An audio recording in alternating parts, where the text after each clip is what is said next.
Bonsoir à toutes et à tous, on se retrouve ce soir pour le troisième épisode de l'Actual Play pour Polescar, le jeu d'expédition.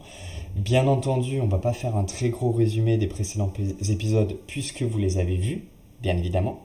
Et donc, on va se lancer directement dans le bain. Ce soir, je suis accompagné de deux joueurs, Thibaut et Flex, qui vont rapidement représenter leur personnage pour recontextualiser un peu. Thibaut?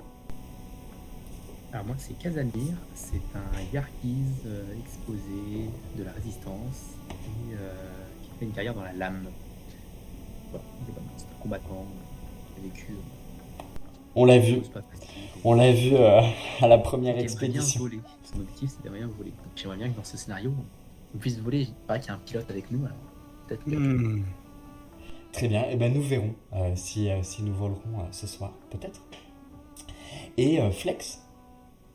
Eh bien moi ce soir j'incarne Jack, c'est un membre de la coalition dérivante, Aeros et c'est un pilote, et brièvement Jack c'est le bon compagnon, le personnage qui aime beaucoup aider ses camarades et qui a des problèmes avec l'autorité, qui n'en fait qu'à sa tête, mais finalement, en tout cas j'essaye de jouer comme ça, on s'attache à lui. Il est attachant, même maladroit. Ok. Oui, on l'a vu à la deuxième expédition où tu as eu un très beau moment avec Koba, le fils du trappeur Joaka, et tu t'es lié d'amitié avec lui. Très Tout à bien. fait. Eh ben, on va partir. Vous allez partir tous les deux en expédition ce soir. Toi, Flex, en tout cas Jack, tu es récemment rentré d'expédition. Hein. Tu as fait partie de la dernière expédition de votre compagnie Fanlevaste. Expédition qui avait pour but d'explorer les zones à l'amont du convoi pour, sous la demande de... je vais Pour remettre les Tazars. voilà, sous la demande de Aroleta Zahar. Et donc, vous avez vous êtes allé là-haut. En gros, vous êtes allé dans la zone où vous avez découvert c'était une zone relativement fracturée avec beaucoup de crevasses, ce qui vous a valu votre lot d'ennui, on va dire.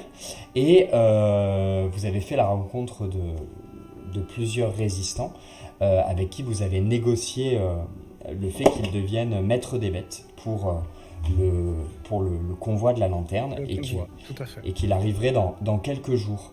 Et donc vous êtes revenu au convoi de la lanterne. Vous avez fait votre rapport à Aroleta elle-même, qui n'a pas pris à la légère vos recommandations d'éviter cette zone extrêmement fracturée au nord et qui a directement ordonné le fait que le convoi infléchisse sa course. C'était il y a de ça quelques jours, vous vous êtes déplacé vers l'est de manière à tenter votre chance et à essayer de trouver un lieu qui puisse vous abriter le convoi quelques jours, le temps d'envoyer une délégation diplomatique au village de Zuka. Le Providence, je le ramène avec le convoi, puisque bien évidemment, vous êtes revenu à bord du Providence. Et actuellement, sans doute que le Providence est à terre, il est harnaché sur un gros chenillet et, euh, et, euh, et il attend sous d'épaisses bâches pour être protégé des vents et du sel, que vous ayez besoin de lui pour repartir. Et au moment où on vous retrouve, vous êtes, pour les besoins de l'histoire, mais bon aussi parce que j'imagine que si vous travaillez ensemble ce soir, c'est que vous avez un lien, ou en tout cas vous avez des affinités. Ce sera à vous de nous expliquer pourquoi. Mais toujours est-il que vous dormez au même endroit. Alors, le Providence est trop petit pour que vous puissiez tous et toutes les membres de la compagnie Fanlevaste dormir à l'intérieur. Donc, comme beaucoup, soit vous dormez dans une yourte ou dans une tente que vous construisez le soir, soit vous dormez dans un de ces grands chenillers qui proposent des dortoirs avec des hamacs. Vous avez peut-être votre hamac et le soir venu, vous allez dans un de ces chenillers, dans la soute, et puis vous accrochez votre hamac. Ok?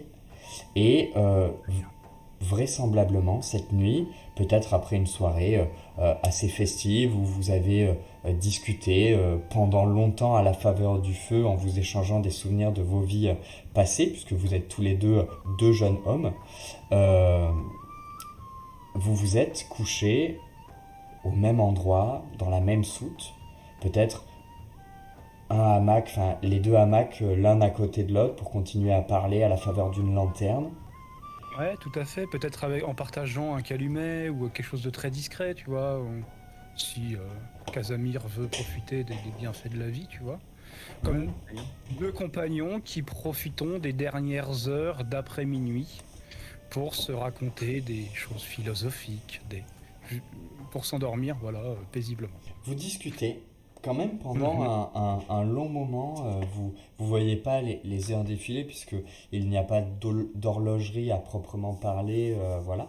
Donc vous discutez et puis à un moment quand même le sommeil se fait sentir puisque pour rappel, les journées où vous ne partez pas en expédition sont quand même de petites expéditions puisqu'il faut participer en fait à la vie du convoi et combien de véhicules on pourrait le lancer sur un D10 ou sur un D6, le nombre de chenillers que vous avez qui se sont embourbés dans la boue, dans la neige et que vous avez dû pelleter, que vous avez dû désenliser, etc. Enfin, c'est le soir, même si vous n'avez pas quitté le convoi, vous êtes épuisé, quoi qu'il arrive, quoi. Et il faut après tout mériter ses tickets de rationnement, etc. Et puis sa place dans la lanterne. Et à une heure très tardive, vous décidez enfin à regagner l'obscurité de votre hamac et à vous endormir en vous souhaitant à demain.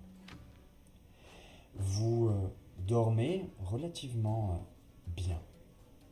Et toi, Casamir, tu vas me faire un petit jet d'observation, s'il te plaît. Alors que tu dors profondément, quand même, abattu par les douleurs les courbatures de la journée, et puis par cette, cette vilaine blessure au ventre quand même qui Ouais, ça titille un peu. si elle est Ouais, soignée, elle te fait un petit peu souffrir. du coup, en aspect, En aspect, je dirais esprit, parce que c'est la seule chose qui, je sais ouais. pas trop où est-ce qu'on est aujourd'hui, on est dans le. Eh ben, ça pourrait être humain ou exposé. Ben, j'ai juste fait une paire. Tu as fait une paire, très bien. Eh ben, tu es en train de dormir, de rêver profondément, potentiellement bercé par les longs discours de Jack qui te font rêver et qui vraiment, en fait, tu as l'impression que Jack vit la vie auquel tu aspires, quoi, à laquelle tu aspires. Et, et tu es réveillé alors que tu es réveillé par une sensation de froid. La sensation froide du, du métal sur ta gorge. Comme si on avait posé un morceau de métal sur ta gorge. Que fais-tu? Alors, qu'est-ce que je fais?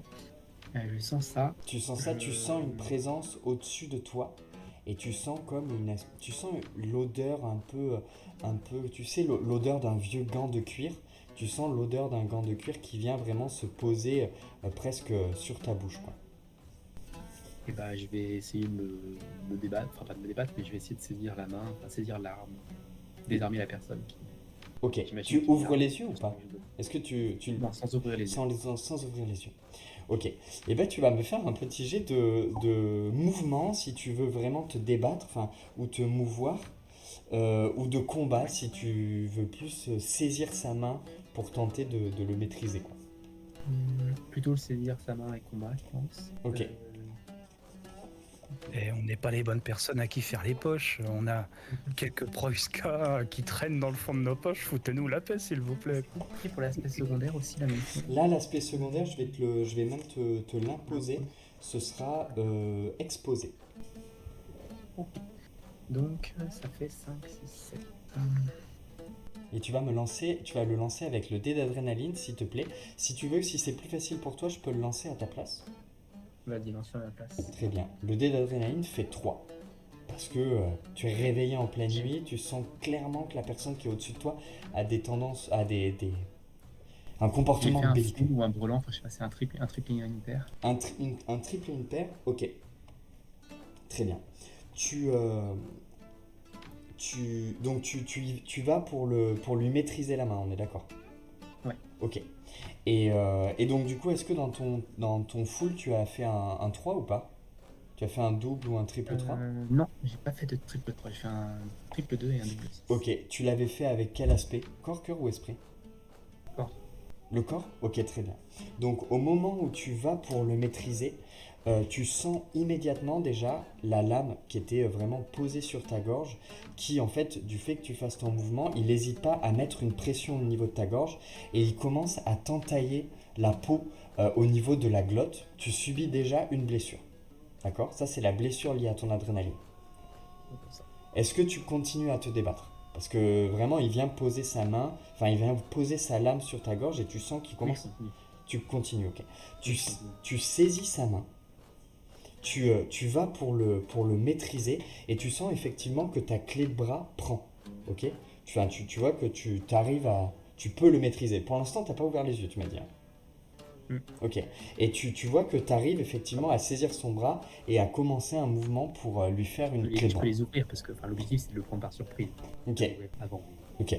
Maintenant je peux les ouvrir. Donc, Après, il sait que je suis réveillé après aussi. ouais, Ah bon, tu vois, tu l'as pas complètement maîtrisé, hein, mais tu es en train de le maîtriser, on va dire. Lui, il a toujours sa lame sur ta gorge, et toi, tu commences à prendre son bras pour lui faire comme une clé de bras. Quand tu ouvres les yeux et que tu vois ton opposant, on va dire, tu vois que l'homme qui se tient face à toi porte une espèce de un vieux par-dessus en cuir, qui autrefois peut-être était un peu jaune, mais qui aujourd'hui est plus marronasse, brun, vraiment très très sale. Tu vois qu'il a du coup la capuche de son par-dessus qui est mise, et à la faveur des lanternes qui ponctuent un peu la soute, tu vois qu'il porte sur son visage un masque de fer rouillé, assez comme s'il l'avait fait lui-même, ou en tout cas comme si la personne qui l'avait forgé en avait forgé plusieurs en série. Tu vois que c'est du fer qui a été martelé, qui n'a pas du tout été entretenu, etc. Et donc tu vois cette espèce de masque de fer qui couvre son visage, et tu es en train de le maîtriser. Que fais-tu? Je vais faire, du coup, je maîtrise. Je vais essayer de sortir du hamac et de m'éloigner de lui, de prendre une distance un petit peu, Donc plutôt le repousser, tu de vois, le essayer de le repousser. repousser. Ok, bah tu peux me faire un jet de mouvement, s'il te plaît, pour faire ça. Et toi, toi, Jack, puisque tu dors à côté, si tu veux, tu peux me faire un jet d'observation pour tenter en fait de te réveiller. Euh, Est-ce mais que. Vas-y, pardon. non, je disais, en fait, c'est deux combattants qui. Ah, il y en a deux? En fait, non, mais il y a Casamir qui est un combattant. Ok. Et puis, toi, ton opposant, Casamir, tu vois que c'est quelqu'un qui est un combattant aussi. Et vous arrivez à Oh vous là battre là. sans bruit, en fait. D'où le fait que ce n'est pas évident que tu te réveilles, Flex. Ouais, bien sûr, tout à fait. Et puis, moi, je suis un très gros dormeur, donc Très bien bien. entendu. Moi, je vais juste une paire. Ok. Est-ce que tu m'imposes un aspect secondaire Non. exposé? Oui, exposé ou humain, je dirais. Ok. Merci, je prendrai humain. Je le ferai avec esprit, ça me semble. Ok. Désolé, je prends un petit peu de temps. Ouais, t'inquiète. Je Fais ça, il suis n'y a pas, pas de souci. je suis pas encore un expert. Pendant ce temps, Casamir, tu vois que donc tu essaies de le repousser pour te barrer en fait potentiellement. Tu vois que il a l'air d'être vraiment très. En fait, euh, En fait, il y a quelque chose qui se passe qui est un peu particulier, c'est que au moment où tu vas pour le repousser, il fait un pas de côté, mais t'es une lame, t'as l'habitude d'avoir cette espèce d'esprit où il faut se positionner, ouvrir, fermer sa garde, etc. Au moment où tu vas pour le pousser, il a un espèce de pas de côté fulgurant, mais presque surhumain. On est d'accord? Il fait un pas de côté, ce qui fait que toi, ta force en fait elle est poussée dans le vide, il te chope par les épaules, il te plaque contre le mur, contre la paroi du chenillet, là j'avoue ça fait un petit peu de bruit, il te plaque comme ça, et en fait vraiment il met son visage à quelques centimètres du tien. Et en fait, tu sens une haleine qui est fétide, comme s'il avait le sang, comme s'il avait du sang séché plein la bouche. Vraiment un goût de rouille, tu sais, d'oxyde de fer, de rouille. Il pue vraiment l'oxyde de fer. Et tu vois qu'il te dit, avec une voix qui est très gutturale, et comme mon fils est en train de s'endormir, je ne vais pas la faire avec toute son énergie, mais tu vois qu'il te dit, crois-tu pouvoir t'opposer à nous, misérable petite lame? Gorgoul vient, en son nom, réclamer ce territoire, et votre misérable convoi n'y pourra rien. Je vais essayer quand même de me dégager. Ok. Jack, Quant à moi, j'ai fait un double. un double? Ok. Oui. Tu sais, tu entends que ça chahute autour de toi, mais je pense que dans ton subconscient, tu te dis encore des mecs qui ont trop picolé et qui rentrent dans le dortoir sans faire attention aux autres, tu vois. Et peut-être tu te retournes. Je prends pas conscience tout de suite de la dangerosité de l'événement. Ouais. Mais tu sais, ça te met dans un sommeil un peu léger, mais pas suffisamment pour dire putain, mon collègue il a un problème, quoi. Eh bien, préviens-moi quand ce sera le cas, parce que j'aimerais intervenir Ouais, quand ce sera possible, s'il te plaît. on va voir en Moi, fonction j'ai de fait l'action de. j'ai utilisé une botte secrète là, pour le mettre à terre. Ok, Donc, c'est une de mes. Je sais pas comment ça s'appelle, le truc des étoiles. une de tes tactiques, ouais. Ouais. Donc, il faut que je fasse un D6 plus combat.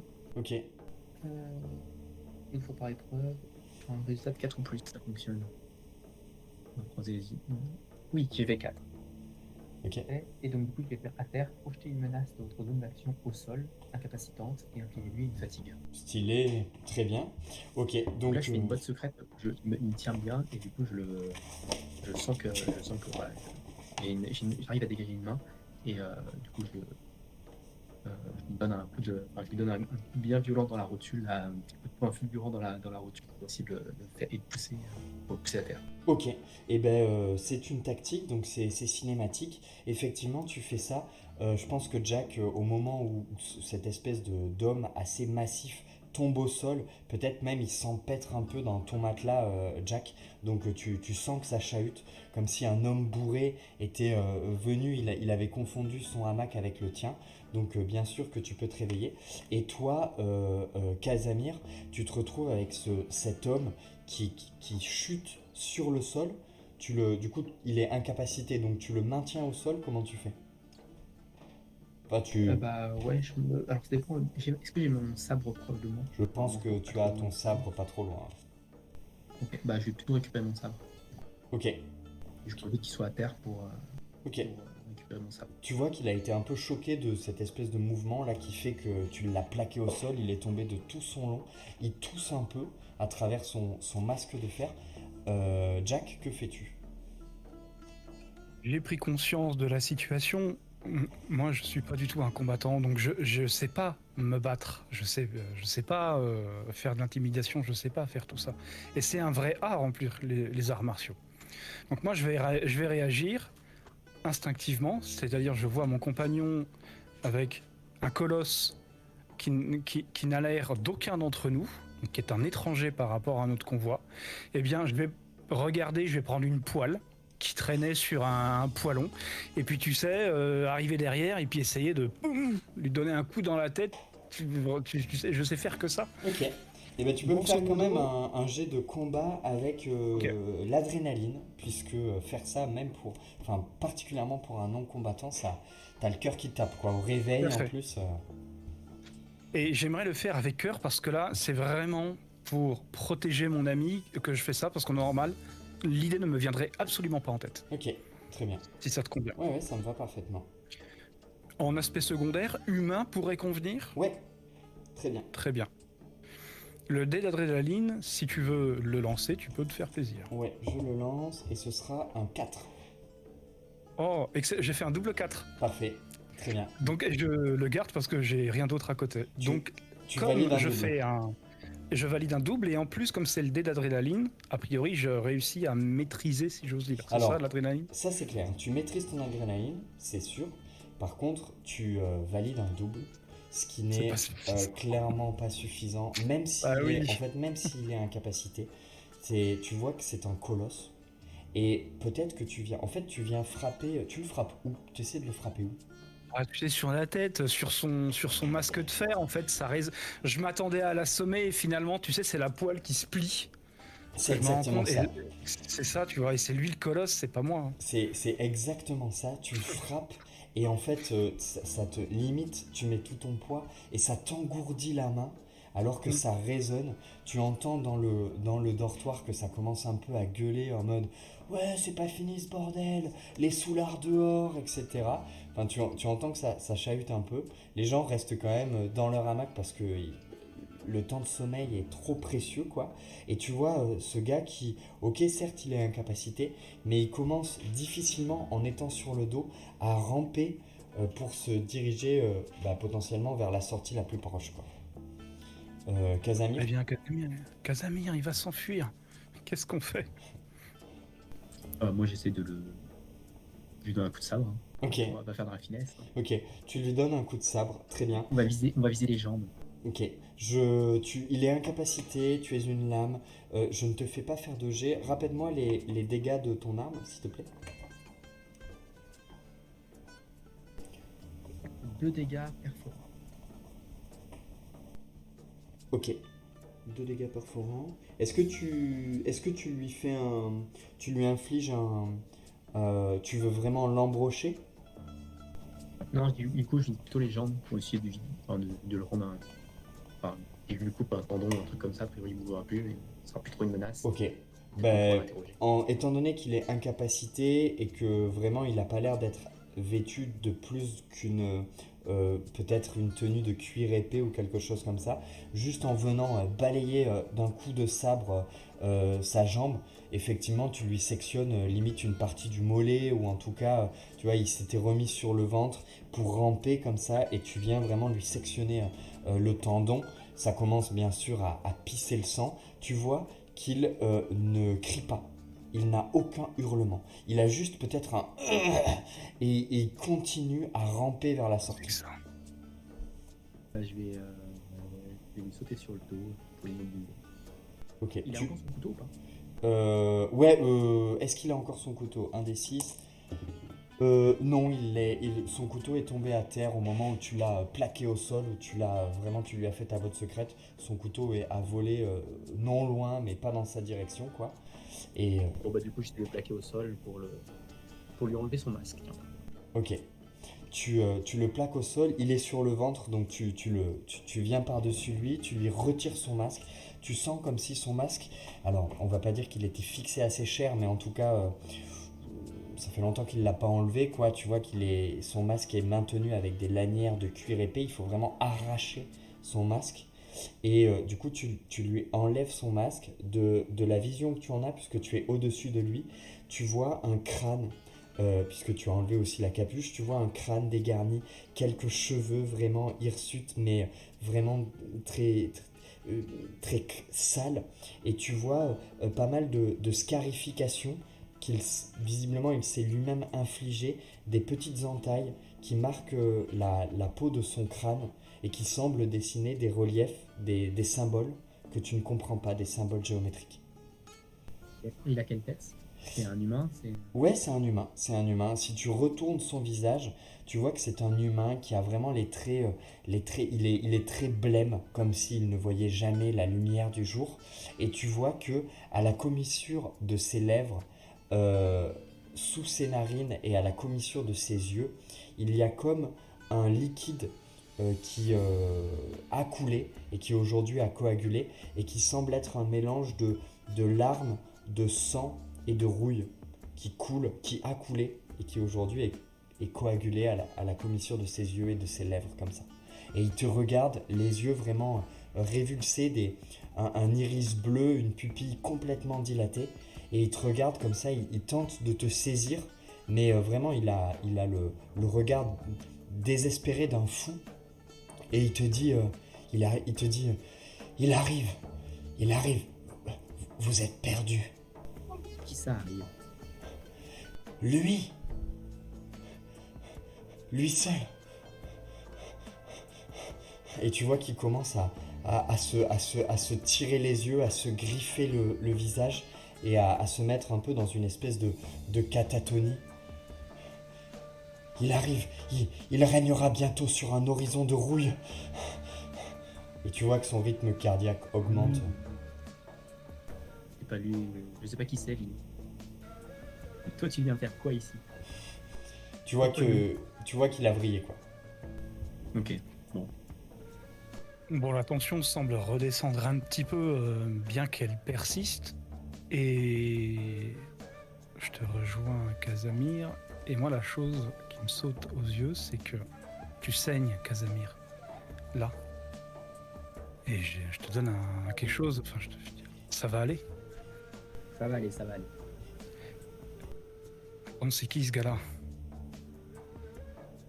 Oh, c'est pas fini ce bordel là-bas. Si je me lève, C'est pas quelqu'un de chez nous. Si je me lève, ça va être une autre sauce, hein. Alors calmez-vous. C'est un gars qui gueule au fond du dortoir, quoi. Il faut qu'on prévienne immédiatement Harold et Tazar. Qu'est-ce qui se passe? C'est le convoi qui est attaqué. Il faut absolument la prévenir tout de suite. On peut pas attendre demain. Casamir. Ouais, bah je sais pas ce qu'on peut faire avec ce gars. Bah, déjà, il se vide de son sang, donc est-ce qu'on essaie de le soigner? Oui. Moi, j'essaie de lui faire un garrot. Au moins à sa jambe pour éviter qu'il meure. Qui peut nous redire d'autres informations, parce que pour l'instant, c'est assez flou. T'essaies de lui faire un garrot dessus de... Ouais, bon, t'y arrives. Enfin, t'as du soin ou de l'artisanat ou pas? J'ai de la réparation. Tu veux, moi, l'idée me venait aussi, et j'ai un petit peu d'artisanat. Ok. Qu'est-ce qu'on pourrait bricoler? Tu sais, c'est vraiment une bricole. Hein. Oui, bah là, tu lui fais tu lui fais un garrot, quoi. Tu lui fais Ouais, un c'est ça, garrot. une bricole. Ok. Ok. Et je réinsiste sur l'idée de prévenir. Attends, là, le convoi se fait attaquer. Il faut absolument la prévenir. Là, c'est tout le monde qui est en danger. Tu penses vraiment qu'il était sérieux? Oui. Ça paraît plutôt sympa. Tu vois qu'il a l'air de C'est pas- ramper, hein, toujours. Hein, Ça te sent que c'est pas quelqu'un de chez nous, hein, Enzo, on est d'accord. Enfin, je veux dire, c'est pas quelqu'un de notre convoi, ça. Fais-moi un jet d'observation. Ou de connaissance. Fais-moi un jet de connaissance avec humain. Ou exposé, s'il te plaît. Ok, Jack. très bien. Toi, Casamir, tu vois que vraiment, il a l'air, pendant que vous lui faites le soin, etc., dès qu'il peut, en fait, il a l'air de ramper, hein, toujours sur le sol, en laissant une traînée de sang derrière lui. Il a l'air de reculer en direction de la sortie, quoi. Comme s'il te fuyait, toi. Comme s'il avait peur de toi. Je lui demande où est-ce qu'il va. Et où est-ce que tu vas comme ça? Tu vas pas aller bien là? Où il ne pourra... Où il ne me trouvera pas. J'ai échoué. Il s'appelait comment ton truc? Gorgoz? Gorgoul? Alors, Gorgoul, tu sais qui c'est, hein? Gorgoul, c'est qui? C'est le mec qu'on a croisé l'autre jour? Gorgoul, c'est le chef de guerre dont c'est le nom qui t'avait été rappelé par Zindello, donc ton contact. Et c'est le chef du clan avec qui vous aviez pillé plus tôt et qui semble être le gars qui dirigeait les pillards que tu as abattus il y a quelques jours. Ouais. Ah, mais du coup, tout s'explique. J'avais mal entendu. J'ai fait un double 1 pour la connaissance. Ok, son visage te dit vaguement un truc, mais vraiment vaguement. Comme si c'était un gars que... Ça fait longtemps que toi t'es dans le convoi, Jack, ou pas?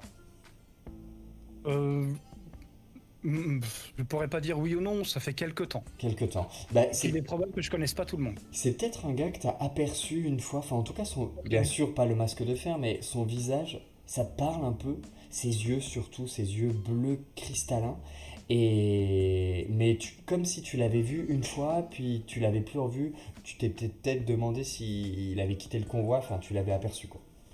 Ok. D'accord. Alors je t'en fais part, Casamir. Si, c'est un gars de chez nous, en fait.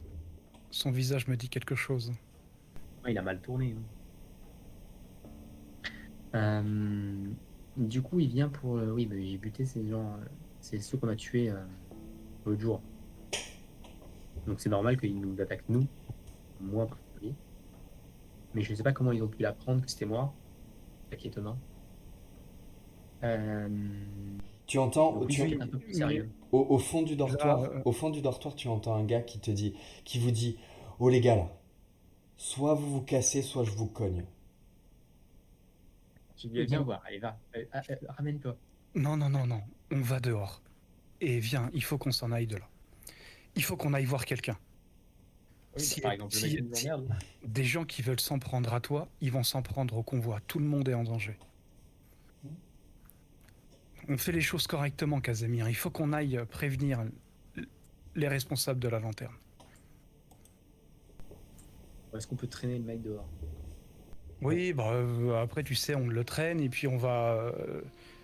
Moi, je suis David. Allez, alors peut-être plus à Roletazar, en effet, qui est la chef de notre convoi, mais il y a des groupes dans notre convoi. Est-ce que ça pourrait être la milice? Il me semble que c'est les veilleuses, hein, c'est ça? Ouais, c'est ça. Non. Il y a les veilleuses. Alors, on peut retourner voir. La capitaine, c'est Alun Surena. Le capitaine, on pourrait parler. Moi, c'est une personne Lui, qui c'est viendrait à Zindelo, l'esprit. et Zindelo, qui est aussi, qui était aussi bien placé. Celui qu'on a croisé, c'est le chef de la. C'était mon ancien chef de clan et aujourd'hui celui qui nous a envoyé sur la première expédition.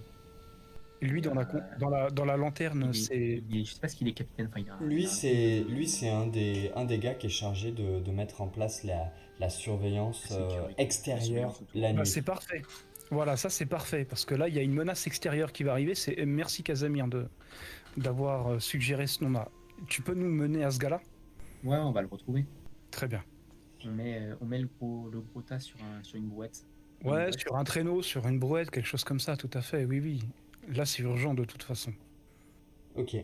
Vous, vous, vous sortez du chenillet, du gros chenillet, un gros chenillet Goliath, qui est capable dans sa soute d'accueillir une cinquantaine de personnes. Vous en sortez, vous transportez le corps de ce colosse assez lourdement, hein, c'est assez fatigant quand même. Presque vous le poussez pour qu'il tombe, pour qu'il dégringole l'échelle qui vous permet de vous hisser jusque dans les soutes. Euh, vous, euh, Désolé. vous, vous essayez de trouver une brouette ou un chariot, un truc comme ça. Oui, oui, oui. Pour le transporter jusqu'à Zindelo. Ok. Contre une batterie. Vous errez un moment, enfin il est posé, enfin il s'écroule dans la neige, hein. Il s'écroule dans la neige. On va vraiment jouer parce que c'est important. Il s'écroule dans la neige, vous le poussez et il s'écroule au bas du chenil. Qui va chercher une brouette, un chariot Je propose que tu y ailles, Jacques, et moi je le surveille. Enfin, on peut. Ouais, je peux. Pendant ce temps, je peux essayer de le ligoter un petit peu. Bah, moi, la façon dont il est tombé, je peux pas. Moi, je suis un être humain. Enfin, je suis quelqu'un assez sensible. Ça va. Peut-être je le touche du bout du pied. Il m'impressionne quand même. Hein, c'est un colosse. Eh, tu vas bien, hein. Tu respires? Putain, ok. Mais bon, je me dépêche. Et puis je file dans le coin pour trouver de bouts de bois, une brouette, un truc. Ok. Quelque chose comme ça à portée de main, s'il te plaît. Ok, tu files. Toi, Casamir, tu te retrouves tout seul avec lui. Bah, j'essaye de déchirer encore des vêtements pour essayer de lui faire un nœud à ses mains et ses jambes. Pour être sûr qu'il nous emmerde plus. Il arrête de se battre un petit peu. Je sais pas s'il se débat encore ou si Tu vois que la chute de l'échelle l'a calmé. ben, t'arrives pas trop à dire ça. En fait, son corps a l'air tellement malade, mais tellement massif, que t'arrives vraiment pas à juger de sa capacité physique en fait. Il est tombé lourdement au sol, mais il s'est redressé. Il a l'air d'être quand même encore assez éveillé, assez hagard. Tu saurais pas trop le jauger quoi. Dans le doute, du coup, je ligote. Ok. Enfin, j'essaie de lui lier au moins les mains et peut-être les pieds au plus tard, si j'ai le temps. Ok, fais-moi un petit jet d'artisanat, s'il te plaît. Pour voir comment tu arrives à lui déchirer ses vêtements, etc. Enfin, tu vas lui déchirer ses vêtements, lui Je vais emballer. faire artisanat humain. Artisanat Et humain. 0 en art humain. Artisanat humain, et je corps. dirais. Ouais, corps, si tu veux. Et bah, ça va pas grand chose. Ça va faire 5 d 6. Alors, 5 d 6. Tac, tac, tac. Et j'ai fait 2 paires quand même. Voilà. tu fais une paire, tu lui déchires ses vêtements. Quand tu lui déchires son par-dessus, son espèce de, ouais, de gros par-dessus, tu vois que son dos est couvert de tatouages, de scarifications géométriques. Et tu vois des espèces de petites échardes de métal qui sont enchâssées dans sa peau, comme si c'était des petites aiguilles qui s'étaient lui-même insérées ou que quelqu'un d'autre lui avait insérées. Au moment où tu es en train de lui déchirer ses vêtements, tu vois qu'avec une agilité redoutable, il vient te mettre un gros coup de boule dans la gueule. Vraiment, je sais pas si ça te pète une dent ou en tout cas, mais tu prends une blessure parce que tu as utilisé ton corps. Ok. Donc tu te fais percuter comme ça par une... Il a une vivacité insoupçonnée. Et la seconde d'après, tu regardes à tes pieds et il a disparu. Ok, vraiment, ouais, disparu, c'est plus magique que. Enfin, est-ce que j'ai. Est-ce que. C'est C'est plus surnaturel. magique. C'est surnaturel, oui, c'est pas. Enfin, je me dis pas, j'ai pu être ébloui et il a pu avoir le temps de disparaître, c'est vraiment. Non, d'un seul coup, il te percute, tu as quand même ce choc-là qui vient te frapper la mâchoire. Et quand tu reposes les yeux au sol en mode putain, il est plus là. Qu'est-ce que tu fais? Jack, je pense que tu Ouais, je reviens à vais peu près à ce attendre Jack. moment-là. Ça marche. J'explique à Jack la situation, le fait qu'il est disparu, de façon assez étrange, mais qu'on devrait quand même aller voir une vidéo, je pense, pour en discuter avec lui. Je pense qu'il aura peut-être des idées, vu qu'il les connaît. Et... Oui, il faut qu'on le retrouve, ce gars-là. Il peut causer du mal au convoi Voilà, s'il reste là. vu comment il est parti, ça m'étonnerait qu'on le retrouve. Ça n'a pas l'air d'être quelque chose de vraiment naturel. Enfin, ça n'a pas l'air d'être quelque chose de naturel. Donc, alors, pour étudier un peu les pistes, on peut faire peut-être un petit jet d'observation quand même. J'essaie de voir autour quand même si on voit des pistes. Je sais jamais, mais Ouais, tu peux me faire un jet d'observation avec exposé ou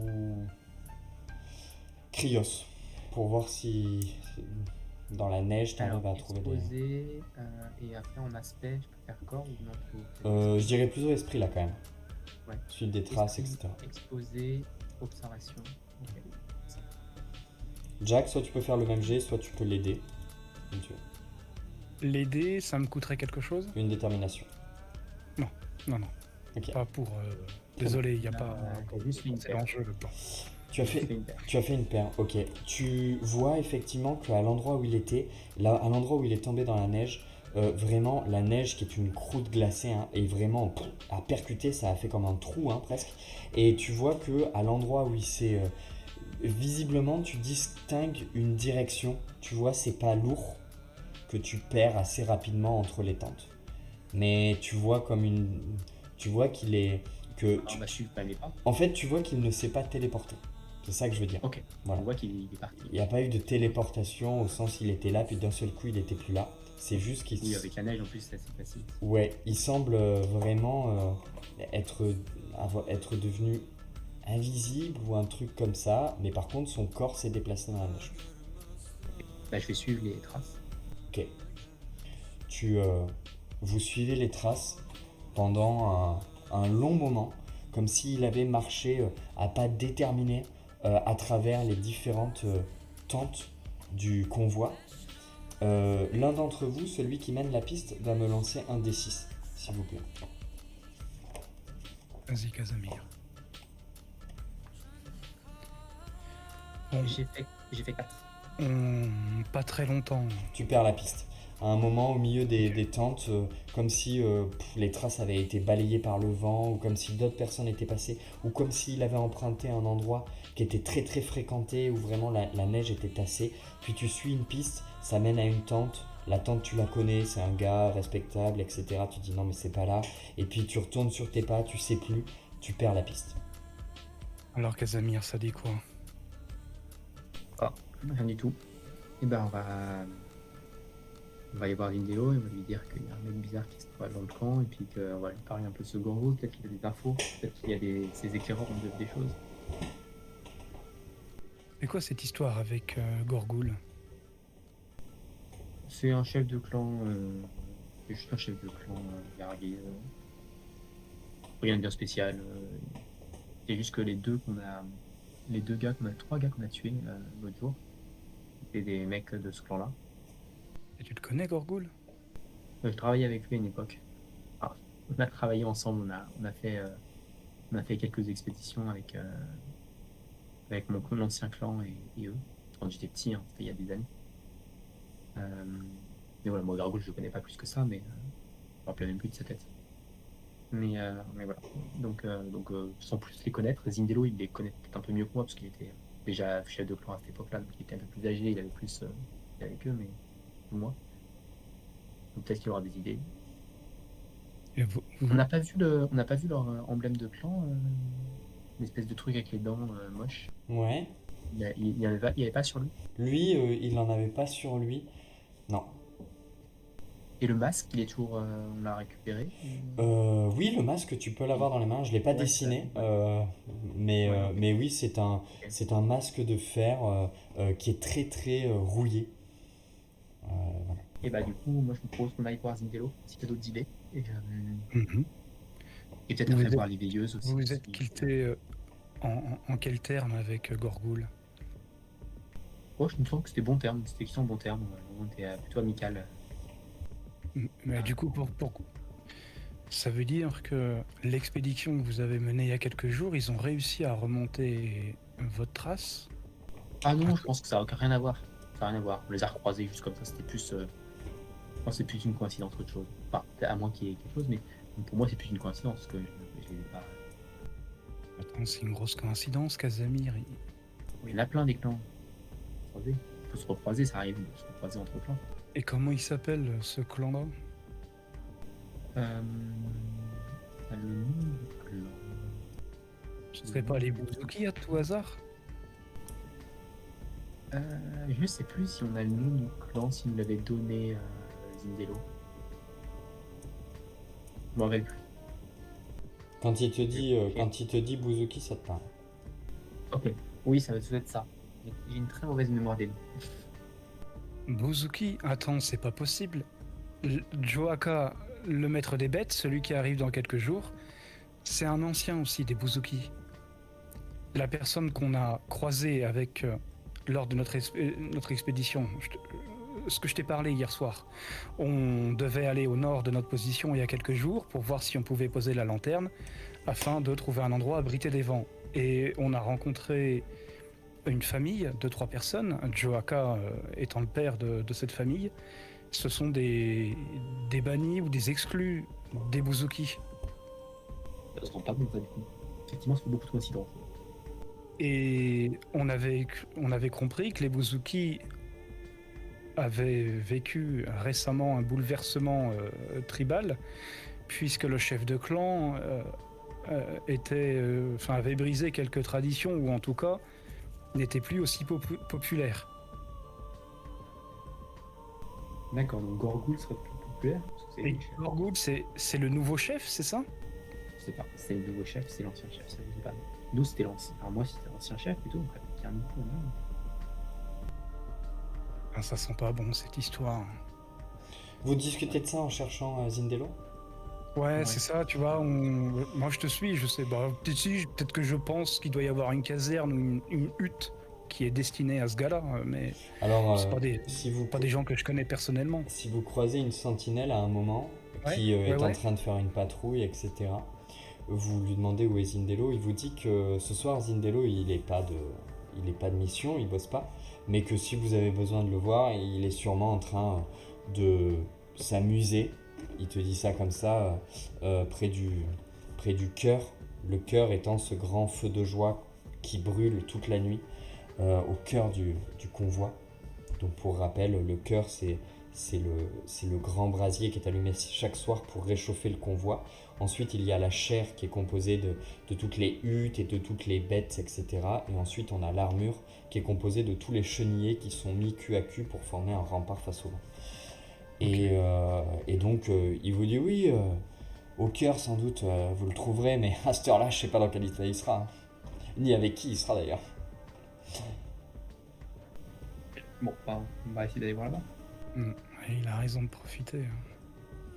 Vous vous dirigez vers le cœur qui n'est pas à difficile fait. à trouver puisque c'est un grand halo de lumière au cœur des ténèbres. Et quand vous arrivez là-bas sans grande difficulté, vous trouvez Zindello, qui est, comme sa sentinelle l'avait pressenti, qui est assis près du feu, qui est en bonne compagnie puisque se tiennent autour de lui plusieurs sentinelles qui visiblement ne travaillent pas ce soir, et de manière relativement rythmée, il se passe une espèce de large écuelle en bois où ils boivent à chaque fois une gorgée. Ils boivent une gorgée, ils passent à un autre, ils boivent une gorgée, ils passent à un autre, Enfin voilà, chacun va boire une gorgée et passer à son voisin. Et de temps en temps, il y a une des personnes qui va qui va craquer une allumette au-dessus du liquide, et le liquide va s'enflammer. Voilà, ce qui indique la teneur d'alcool de ce qu'ils boivent, quoi.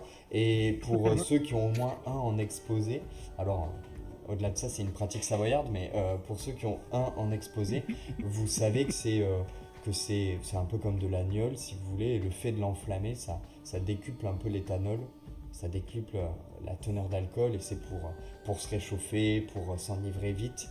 Et ils font tour après tour comme ça, et ils rigolent, ils se racontent des choses. Allez, je vais voir Zindello, je le tapote sur l'épaule. Casimir! Quand il te voit éclairé par le halo du feu, il fait Casimir, viens t'asseoir avec moi. Viens là, ton ami peut venir aussi. Non, viens plus tôt, on a quelque chose à te dire. Ça dépend dans quel état t'es. Tu te sens frais ou pas? Parce que Tu vois qu'il va, il va pour se lever comme ça, et il a vraiment un mouvement il retombe un peu le cul dans la neige, et il te dit viens m'aider mon ami, je crois que mes jambes sont froides.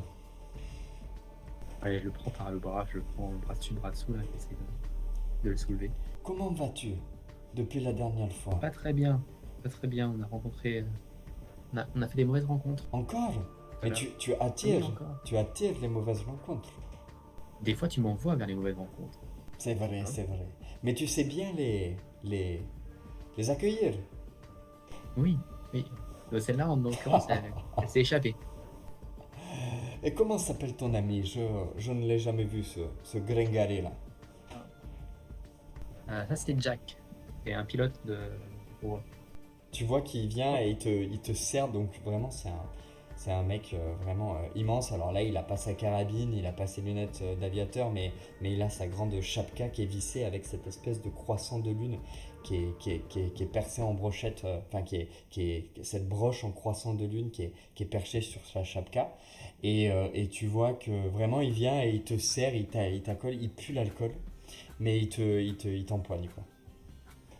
Tu sais, la collade est rendue, plus par politesse, mais je me prête au jeu, je suis pas fleur bleue là-dessus. Et il en profite et il se met entre vous, tu sais, et il tombe un peu de tout son poids sur vous, il se sert de vous comme de deux piquets. Et il te regarde et il te dit Casimir, que veux-tu?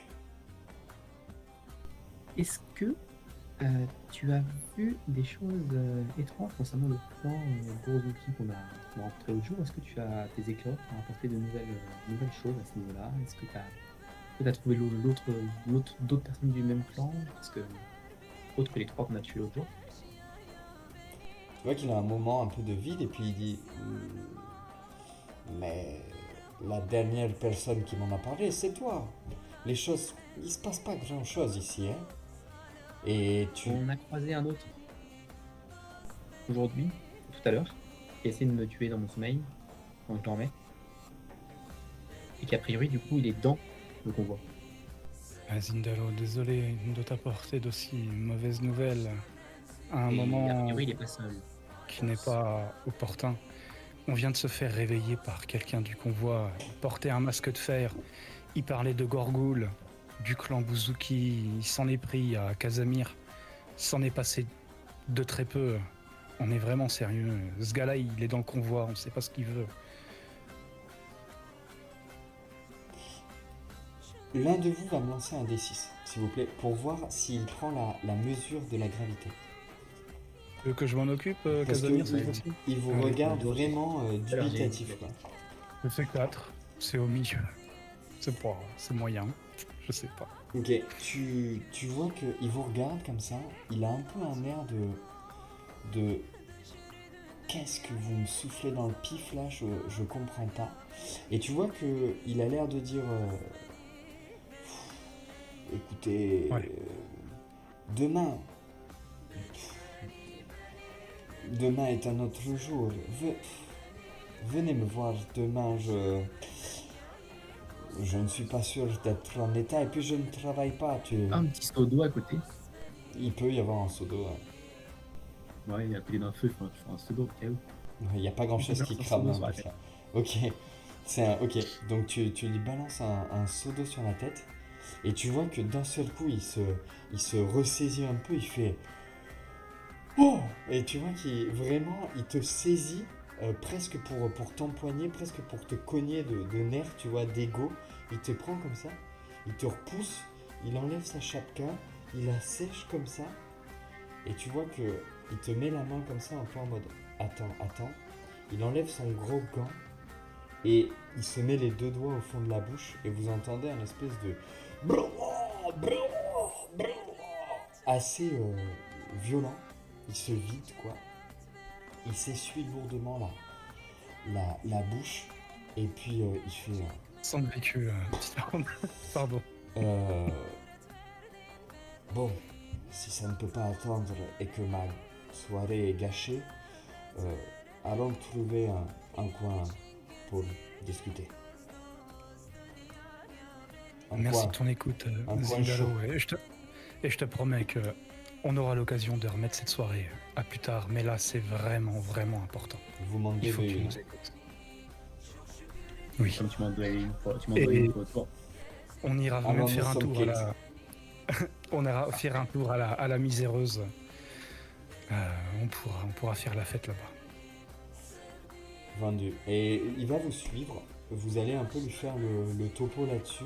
Lui, il n'a pas d'informations supplémentaires sur Gorgoul, sur le clan Buzuki. Depuis en tout cas que ça lui parle, mais comme toi ça te parle, Casamir. Il a pas. Quand toi, Jack, tu fais le lien avec l'autre, enfin le clan que vous avez rencontré, etc. Il te dit c'est bizarre. En même temps, les trois gars que vous avez butés, vous les avez butés à flanc de la même montagne d'où venaient Joaka et ses enfants. Donc en fait, c'est possible qu'il y ait une tribu là qui soit sous l'allégeance de Gorgoul et qui se soit fait absorber, entre guillemets, comme ça marche beaucoup dans les clans résistants, qui se soit fait absorber par le clan de Gorgoul. Ça, c'est possible. Et je pense qu'il y a deux choses. D'une, il faut que toi, tes éclats, ils soient vigilants de ce côté-là. Mais ils sont toujours A priori, vigilants. ah, oui. Je les paye assez pour qu'ils le soient. Oui, enfin, ils sont attrapés aussi comme des bleus dès qu'ils croisent de Lulus. Alors, je pense que est-ce que tu as des contacts dans les sentinelles, les veilleuses, Ouais, oui, dans les oui. veilleuses parce qu'il y a aussi ce problème du fait qu'il y en a certains qui sont quand même déjà à l'intérieur du convoi. A priori, il y en a qui ont été recrutés à l'intérieur du convoi. Donc, Ah. ce serait bien qu'on ait. Pour l'instant, on en a vu un, mais il est libre. Alors, il pisse le sang, mais il est libre. Mais je pense que ce serait bien qu'on voit si ils n'ont pas d'autres tentatives d'homicide ou ce genre de choses récemment. Bah, il te dit effectivement si d'autres hommes comme ça. Et il est où cet homme qui t'a capturé? Bah, il a disparu. On a pas perdu réussi à sa le retrouver. trace. On sortait de notre dortoir, il nous a échappé. Mais bon, c'est pas un gars normal.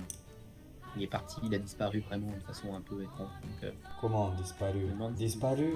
Genre là, pas oui, là? disparu. Genre comme ça, ouais. Ça te parle?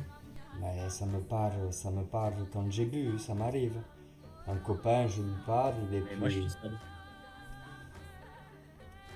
Et tu vois il a un air sévère, hein, tu vois qu'il a le sens des responsabilités quand même, il a dessoulé très rapidement. Et comme c'est le cas quand tu dois agir vite, tu vois.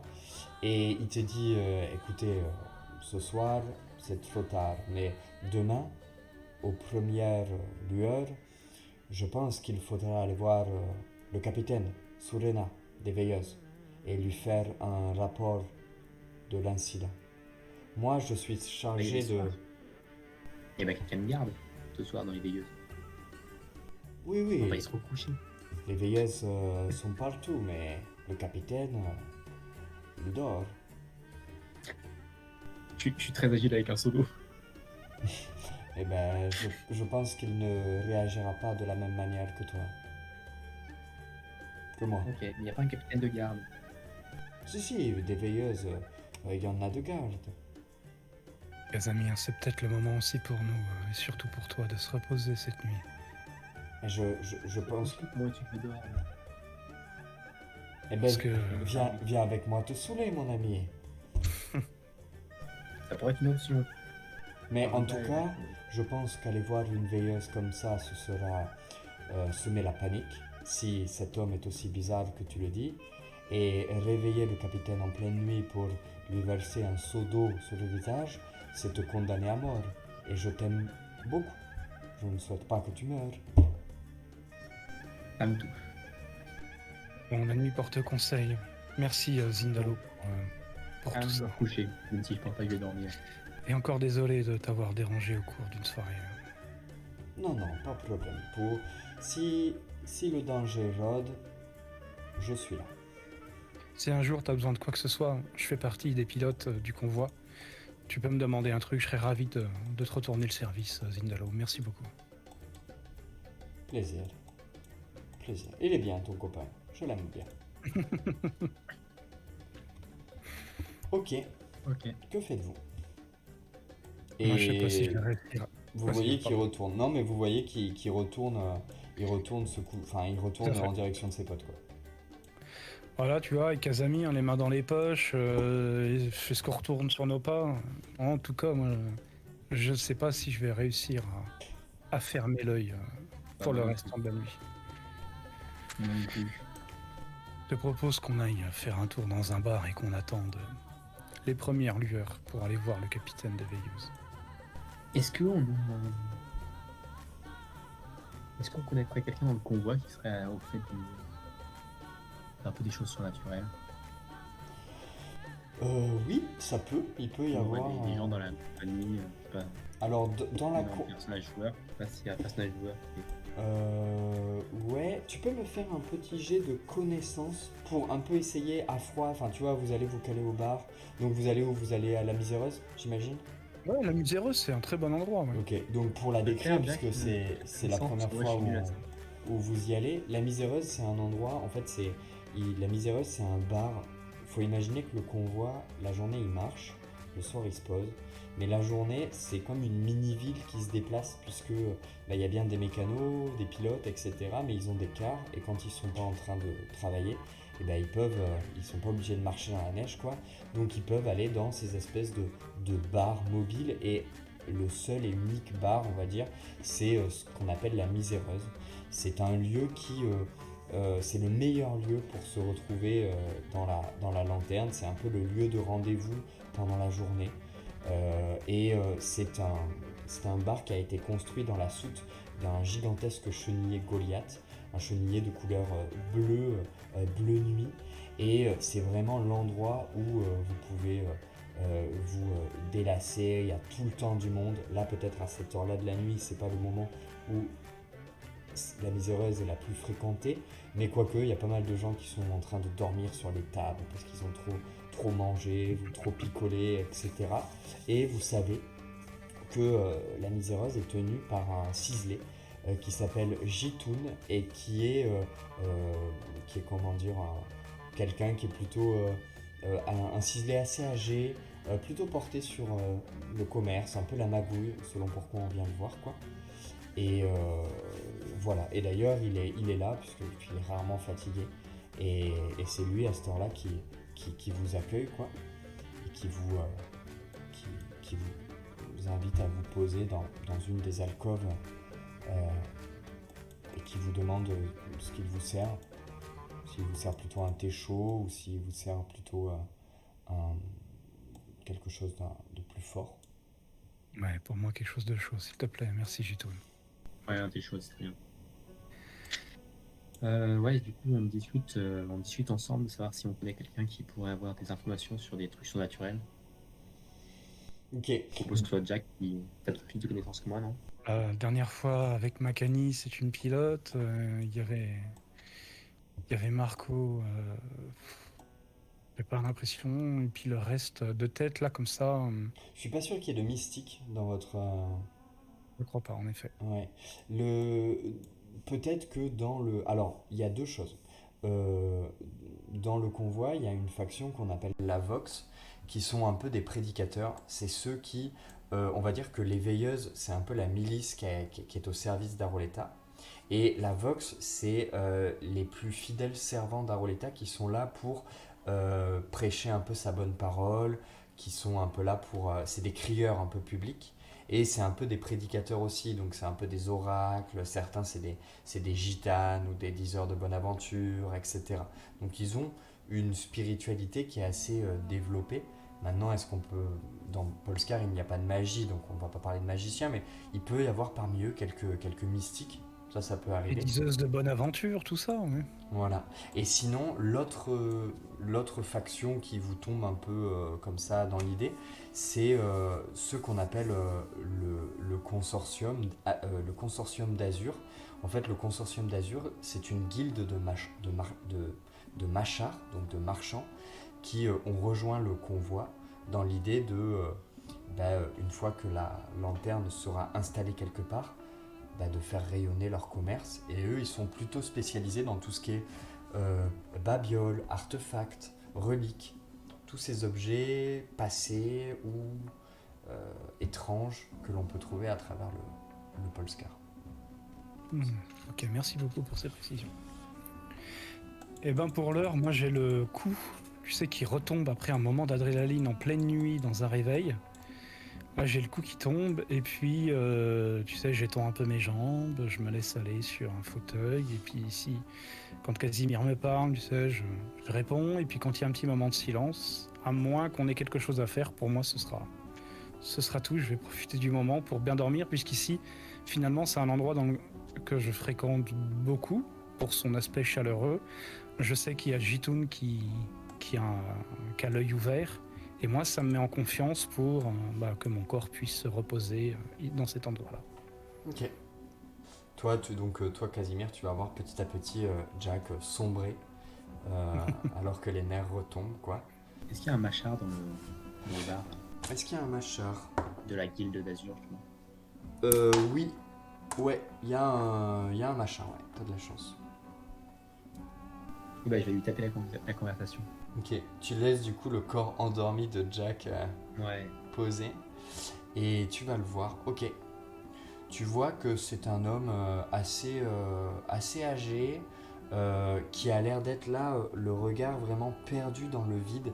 La seule chose qu'il fait, c'est méticuleusement, il a une large tasse devant lui qui fume et il racle le fond de sa tasse avec une cuillère, un peu comme une méditation, tu vois. Il est paumé dans ses pensées. À cette heure-là, il n'a pas l'air de trouver le sommeil, quoi, comme toi. Et Je m'assois à côté de lui et je sirote mon thé chaud à ok, côté en raclant un peu la gorge, voir s'il réagit. tu racles la gorge une première fois, tu vois qu'il réagit pas, et puis à un moment, il vient, il tourne sa tête, il te regarde. Tu vois qu'il a le visage qui est couvert de... Donc il a un espèce de turban assez complexe, assez coloré, et tu vois que du turban viennent se poser sur son front des pièces de métal assez ouvragées, assez décorées ou faites dans des alliages d'argent et d'or. Il a l'air d'être assez riche, comme la plupart des machars du consortium. Et il te regarde comme ça et il te dit que me vaut une si étrange compagnie en cette heure tardive. On met sur un masque, je monte le masque. Et je savais que vous. Je me demandais si vous avez déjà vu ce genre de masque, ce genre de choses. Tu vois il le regarde, vraiment il le prend pas, il l'ausculte, il le touche pas. Il le regarde comme ça, puis il va vraiment le pousser du bout de sa cuillère. Il a l'air d'être assez raffiné dans ses gestes. Il le pousse du bout de sa cuillère vers toi. Il vient essuyer délicatement sa cuillère, qui est une cuillère finement ouvragée, ça a l'air d'être la sienne, dans sa toge. Il remet sa cuillère dans sa tasse et il te dit je n'ai jamais vu un tel masque, mais à en juger l'état, celui qui le portait n'était pas sain d'esprit. Non, pas sain du tout. Où l'avez-vous trouvé? Sur, sur un dégénéré Ici? qui, oui, ici, qui se veut un illuminé, qui a disparu d'une façon étrange. Et j'aimerais bien savoir comment il a pu disparaître comme ça, parce qu'il n'a pas l'habitude de laisser filer une personne aussi facilement. Tu vois qu'il reste un peu dans ses esprits et puis il te dit connaissez-vous les créatures que... Connaissez-vous ce qu'est la machina? J'ai déjà entendu ce mot, mais Est-ce que Ça me t'as dit des rien. points en machina? Non. Non. Il te dit pas. Tant quoi. Non, pour faire très simple et pour ne pas surcharger votre esprit d'éléments qui pourraient perturber votre vision du monde, je vais rester relativement succinct pour cette heure, mais la machina est une forme de vie étrange que personne n'a réussi, pour ceux qui s'y intéressent, à percer les mystères. C'est une menace qui actuellement semble peser lourdement sur les régions qu'elle semble convoiter et coloniser. Et j'ai déjà entendu des rumeurs au sujet d'hommes, de femmes, de Dainos qui auraient vu leur esprit corrompu, perverti par cette forme de vie et qui vraisemblablement auraient développé une appétence particulière pour le métal et l'esprit de groupe. Mais bien sûr, ce ne sont que des Ouais, rumeurs. ouais, mais des rumeurs qui pourraient très bien coller avec la réalité. Toujours est-il, pour être moi-même assez intéressé par tous les événements surnaturels qui nous entourent, vous entendre dire que un homme a pu disparaître sous vos yeux, cela me fait immédiatement penser aux prouesses dont ces créatures sont capables. Et ben voilà, une soirée productive. Je vous apporte une preuve comme quoi ça existe, a priori. Et pour moi, très intuitive aussi.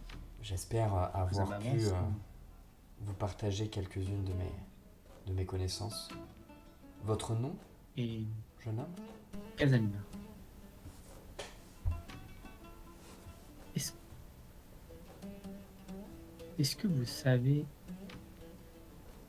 Non. Oh, Je pas vous sais, estimer des plus. je sais beaucoup de choses, mais est-ce que je sais ce que vous recherchez? Ah, je recherche ce gars surtout. J'aimerais bien le retrouver. Alors non, je suis désolé, je l'ignore. Très bien. Et bah, bonne soirée. À vous aussi? Je retourne à la table Jack. Très bien. Tu retournes à la table de Jack, et sauf si tu te résous à fermer les yeux, tu vas voir à travers les hublots de la miséreuse le jour, ou en tout cas les faibles lueurs du jour se percer à travers les hublots. Et assez fatigué quand même, tu peux au moins, je pense, me cocher une fatigue, puisque ta nuit fut particulièrement courte. Alors que toi, Jack, tu te réveilles, tu vois Casamir, là où tu l'as laissé hier soir, perdu dans ses pensées face à toi. Donc, je me lève, tu sais, c'est quand on a une nuit coupée comme ça, il est probable que je sois fatigué. J'ai le corps lourd, mais je suis jeune, donc j'arrive à reprendre de cet état. Naturellement, je bois dans ma tasse de thé, c'est froid, donc tu sais, la première saveur que j'ai en bouche, c'est du thé froid. Oh.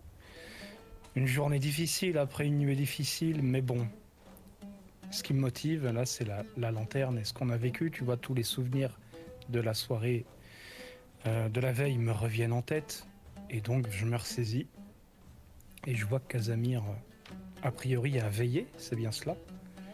Mm, mm. Et ben du Bonne coup, nuit. je prends sur moi, je m'installe à côté de toi et je demande à Jitoun quelque chose de chaud. Et surtout pour mon ami. Et je désigne Casamir. Et là, cette fois-ci, ce sera sur ma note. C'est-à-dire, je veux vraiment qu'il puisse manger quelque chose. Tu sais, par ce geste réconfortant pour lui faire peut-être passer les ténèbres qui s'installent dans une nuit de veille, la solitude, quand on apprend des choses mystérieuses. Il y a l'esprit qui peut s'embrumer, et moi je vais essayer de le désembrumer un petit peu comme ça. Très bien. Et ben, si tu veux, tu vas pouvoir jouer, parce que ça s'y prête là, jouer une manœuvre de préparatif, même si c'est au cœur de l'expédition, mais pour dire que les règles sont là plus pour fournir une sorte de guide, pas vraiment pour être suivi. Moi-même, je ne les suis pas après tout. Et la manœuvre qui s'appelle prendre soin de soi. Et ben c'est tout, voilà, c'est ça, et prendre soin des autres où tu offres, pardon, je t'ai Exactement. coupé la parole, mais Non, voilà non, pas du tout. des trucs Très dans bien. des bars et tout. Et ben merci beaucoup parce que j'avais ça en tête et je vois que tu lis dans mes pensées. Voilà, et ben du coup tu peux, alors en dépensant, si tu ne prends que pour Casamir, ça te coûtera une Proiska, ça t'en coûtera deux si tu le prends aussi pour toi. En gros, un solide, un copieux petit déjeuner ou en tout cas quelque chose qui va pouvoir un peu requinquer ton ami. Si tu fais ça, est-ce que tu fais ça? Oui, mais je le fais que pour Casamir, donc je me retire une Proiska parce que j'ai pas, oui, j'ai pas, je suis juste un fileur. Très bien. Donc J'ai pas de budget. tu retires une Proiska et donc du C'est coup, fait. tu peux, alors Casamir, tu peux soit décider de retirer deux états au choix, soit tu obtiens une détermination pour le reste de l'expédition. Donc pour le C'est reste, juste cette expédition-là. oui, puisqu'elle se régénère. Donc ça peut augmenter ton maximum, hein. La détermination, ça permet de relancer les dés ou non? Ça permet d'ajouter un dé, de relancer les dés, d'aider un compagnon. Et d'activer des prouesses, enfin des manœuvres si tu as des manœuvres qui coûtent de C'est la fort la détermination. détermination, ouais. Ouais, je prends la détermination. Ok, très bien.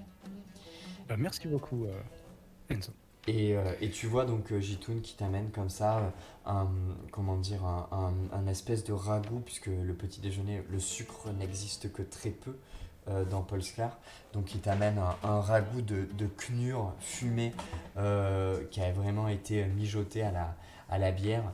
Et c'est plutôt consistant, ça réchauffe, c'est très épicé, c'est bon quoi, clairement c'est très bon. Vous, Merci bien. vous prenez vous prenez cette petite collation. Que faites-vous?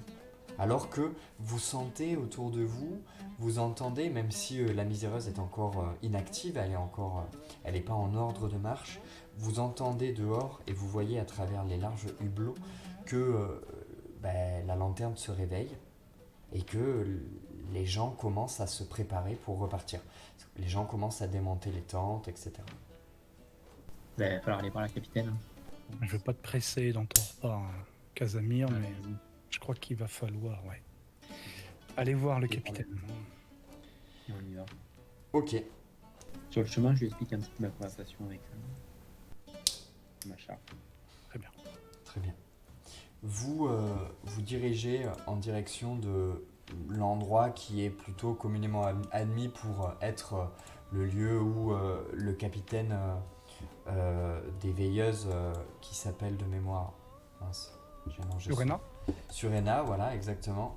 Donc, Surena. Surena, ouais. Et c'est ça, c'est Surena? Attends, j'ai un doute. Oui, Alun Surena. Alun Surena, voilà, le capitaine Alun Surena. Vous dirigez vers l'endroit où il a plutôt l'habitude de, d'officier le matin. Et vous le voyez, vous voyez cet homme qui un homme assez charismatique, qui est clairement un représentant de la nation polskarite, hein, à en croire les innombrables médailles, comment dire, les écharpes de décoration, etc., qui ornent sa lourde veste en cuir.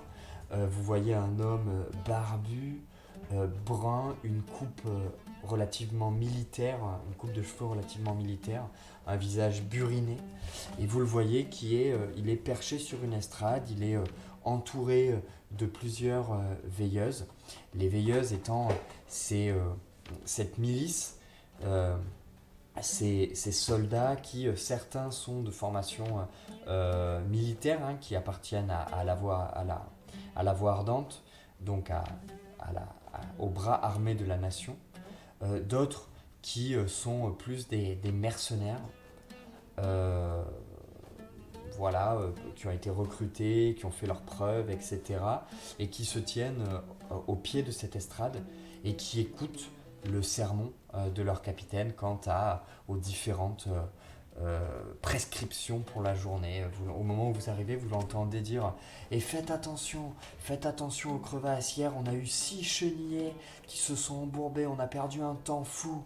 Je veux pas que ça se produise aujourd'hui, donc vous faites bien en sorte que les chenillards, ils suivent la piste qui a été fixée par les éclaireurs. On circule toujours à droite des étendards, jamais à gauche. » Enfin voilà, il répète comme ça des espèces de prescriptions de sécurité.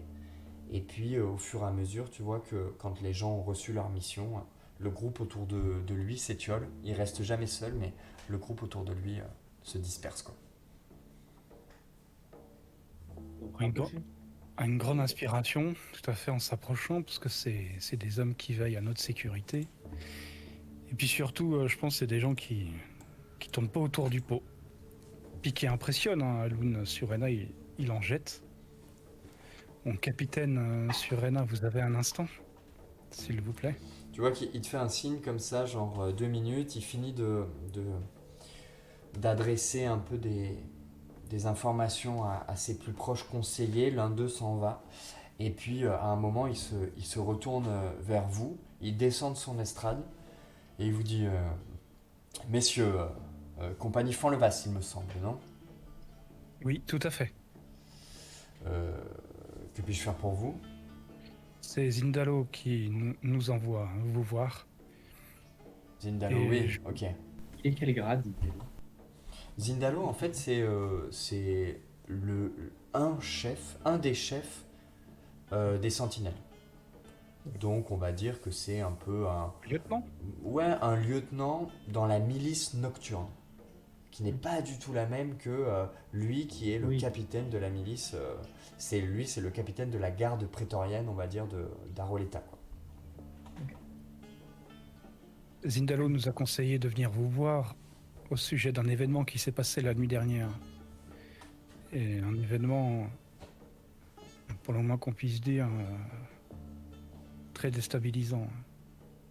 Et je regarde Casimir et puis j'attends que tu me dises un oui pour qu'on donne davantage de détails, si ça te convient. Au parcours, je me suis fait agresser la nuit dernière par un homme masqué.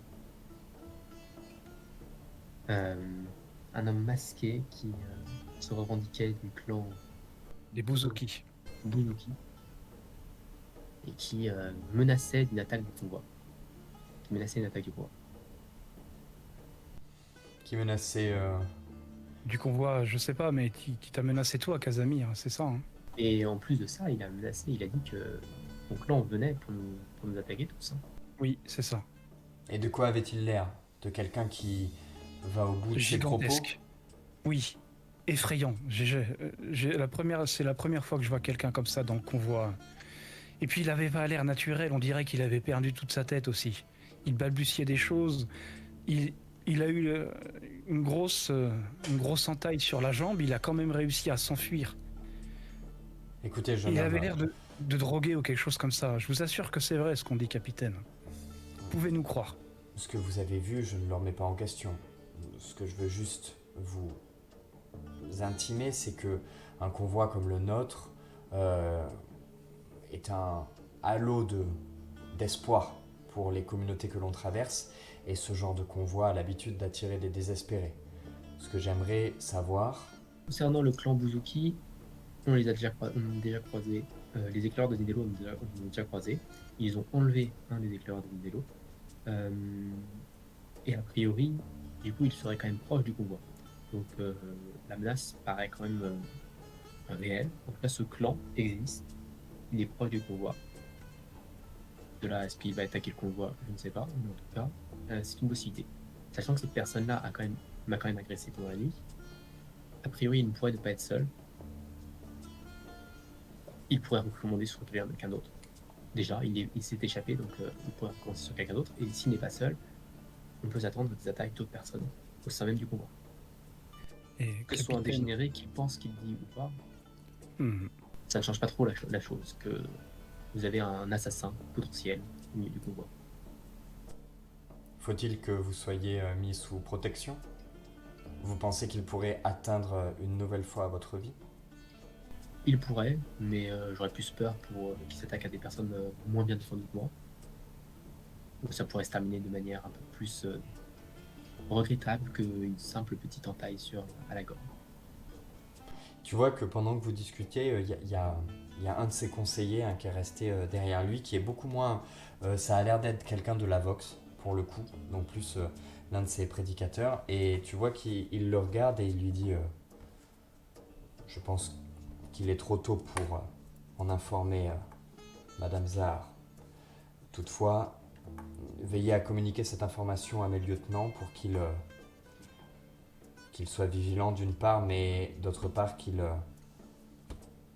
doublent les effectifs aux endroits les plus capitaux du convoi.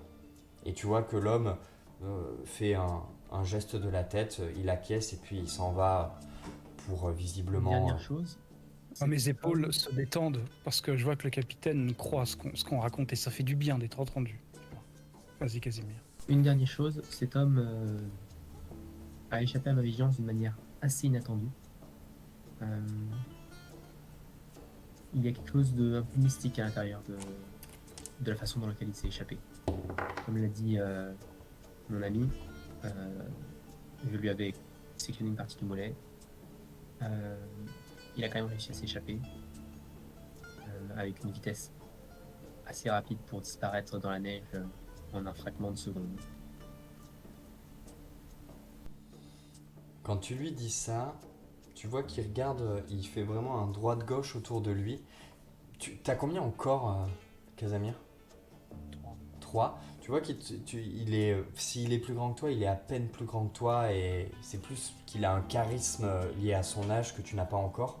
Mais tu vois qu'il te regarde, il s'approche de vous, il fait un pas vers vous et il fait bien attention à ce que personne ne l'entende et il vous dit écoutez, ce n'est pas la première fois que j'entends ce genre d'histoire et jamais ce genre d'histoire ne s'est bien fini. Nous avons déjà recensé un témoignage équivalent de la part d'un homme que nous n'avons pas pris au sérieux mais que nous avons retrouvé, disons, assez traumatisé pour ne plus vouloir entendre parler de cette histoire. Je pense qu'il faut que vous redoubliez de vigilance et ce n'est pas plus mal qu'un de ces individus ait osé attaquer un membre de la compagnie Fanlevaste, puisque vous êtes nos yeux et nos oreilles projetés à l'avant du convoi. Il est, je pense, important que votre compagnie soit au fait qu'une telle menace puisse peser sur le convoi pour que vos décisions soient prises en conséquence. Sachez que j'ai pour ma part pleinement conscience d'une telle menace qui pourrait survenir dans un convoi comme la Lanterne. Ouais. Capitaine, juste pour le dire, j'ai fait partie de l'expédition qui a, il y a quelques jours, avec les éclaireurs, sous les ordres d'Arol et Tazar, pour aller voir s'il y avait moyen de poser le convoi au nord de notre position. Et nous avions déjà entendu parler du clan Buzuki à ce moment-là. Nous avions rencontré sur la route des exilés de ce clan. Il a l'air assez instable de l'intérieur. Impossible de savoir qu'est-ce qui le mène jusqu'à nous aujourd'hui. Mais en tout cas, il faut vraiment le considérer comme une menace. C'est chose faite, en tout cas pour ma part. Faites-en autant, et je pense que nous pourrons surmonter ensemble cette menace. Et est-ce qu'on peut faire quelque chose de plus pour le convoi ? Écoutez, l'ordre de marche a été lancé, faites vos affaires, et puis aidez ceux qui le veulent, ou ceux qui en ont besoin. Nous sommes une grande famille qui marche vers un nouvel horizon que nous espérons tous, pleine de promesses. Merci capitaine, et puis au passage, ça fait plaisir que vous rappeliez aux hommes de marcher à droite des bannières, parce que depuis le Providence, moi j'en vois pas mal faire un petit peu n'importe quoi pour les chenillets, et on perd pas mal de temps la journée à déblayer tout ça. Donc merci beaucoup pour tout ce que vous faites pour la famille. Il te fait un salut de la tête, et puis il te tourne le dos, et il retourne voir d'autres personnes, d'autres membres de la Vox ou des veilleuses qui ont besoin de son accord ou quoi. Vous vous retrouvez un peu là au milieu de tous ces gens en fait qui sont en train vraiment tout autour de vous. Il faut imaginer un grand camping qui remonte en fait, donc les piquets de parc, les parcs qui ont été montés la veille juste pour parquer le cheptel sont en train d'être démontés.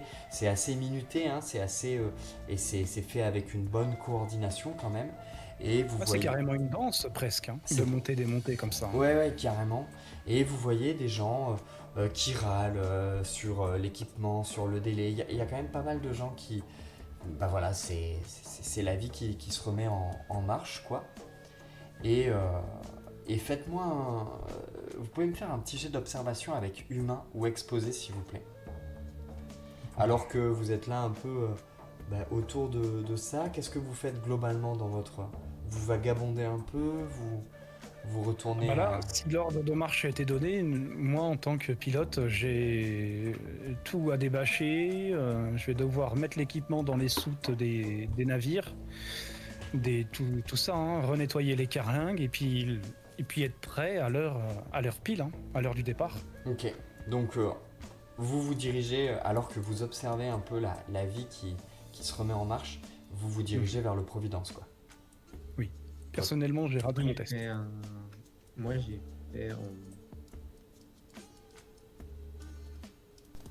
fait un full. Ok. Oui, j'ai fait un full. Oh nice. En utilisant ma détermination. Ok, très bien. Vous marchez, toi Jack, tu es pressé, tu es focalisé sur l'idée d'aller au Providence, tu as été un petit peu enhardi par les mots du capitaine, et voilà, tu traces. Toi, Casamir, tu es quand même assez... c'est comme si on te mettait un coup de marteau sur le crâne, puis après on t'en remettait un, puis t'es un peu sonné par toutes ces informations, ta discussion avec le machar du consortium hier soir, ta discussion avec le capitaine aujourd'hui qui te parle de cette même menace mais différemment, et alors que tu perds un petit peu Jack dans la foule, tu es sorti un peu de tes pensées alors que tu vois un groupe. Tu vois que la plupart des tentes et des yourtes ont été démontées. Et alors que tu perds Jack, tu vois qu'une tente demeure au milieu d'un camp vide. Tu vois, comme si hier soir elle était au milieu de toutes les autres, et puis ce matin elle est là, elle est encore montée, quoi. Et tu vois devant cette tente, une tente taillée pour 2 personnes, tu vois un groupe de gens qui rouspètent, qui gueulent un peu parce que qui sont en train de se dire mais si, il faut le réveiller, je la connais, elle doit être encore bourrée. Un autre qui dit mais non, elle est sûrement pas là, elle doit être occupée ailleurs, moi je veux pas rentrer, c'est ses affaires. Un autre qui dit non mais peut-être qu'elle est avec quelqu'un, enfin moi je me sens pas de rentrer là. Voilà, et ça discute un peu autour de la tente. Ok, je me rapproche. Ok. Qu'est-ce que je viens de faire? J'arrive et je prends le lead. On va faire, on va prendre un peu de charisme. Allez, je fais l'ordre de marche a été lancé, les tentes doivent être démontées, et j'en trouve la tente. Ok. J'en trouve la tente. Tu... J'avance parmi le groupe qui hésite là, et puis j'ouvre la tente. Donc tu ouvres et Là, tu regardes à l'intérieur. ouais. Ok. Au moment où tu entres et que tu... Donc au moment où tu ouvres la tente et que tu entres à l'intérieur, déjà, la première chose que tu vois, il fait quand même très froid, hein, j'oublie de le rappeler, mais dès que vous êtes dehors, il fait froid, le vent... Alors, froid. Pas assez froid pour, avec vos équipements, etc., votre cuir épais, en étant en mouvement, pas suffisamment pour tester votre cryorésistance, mais il faut quand même relativement froid.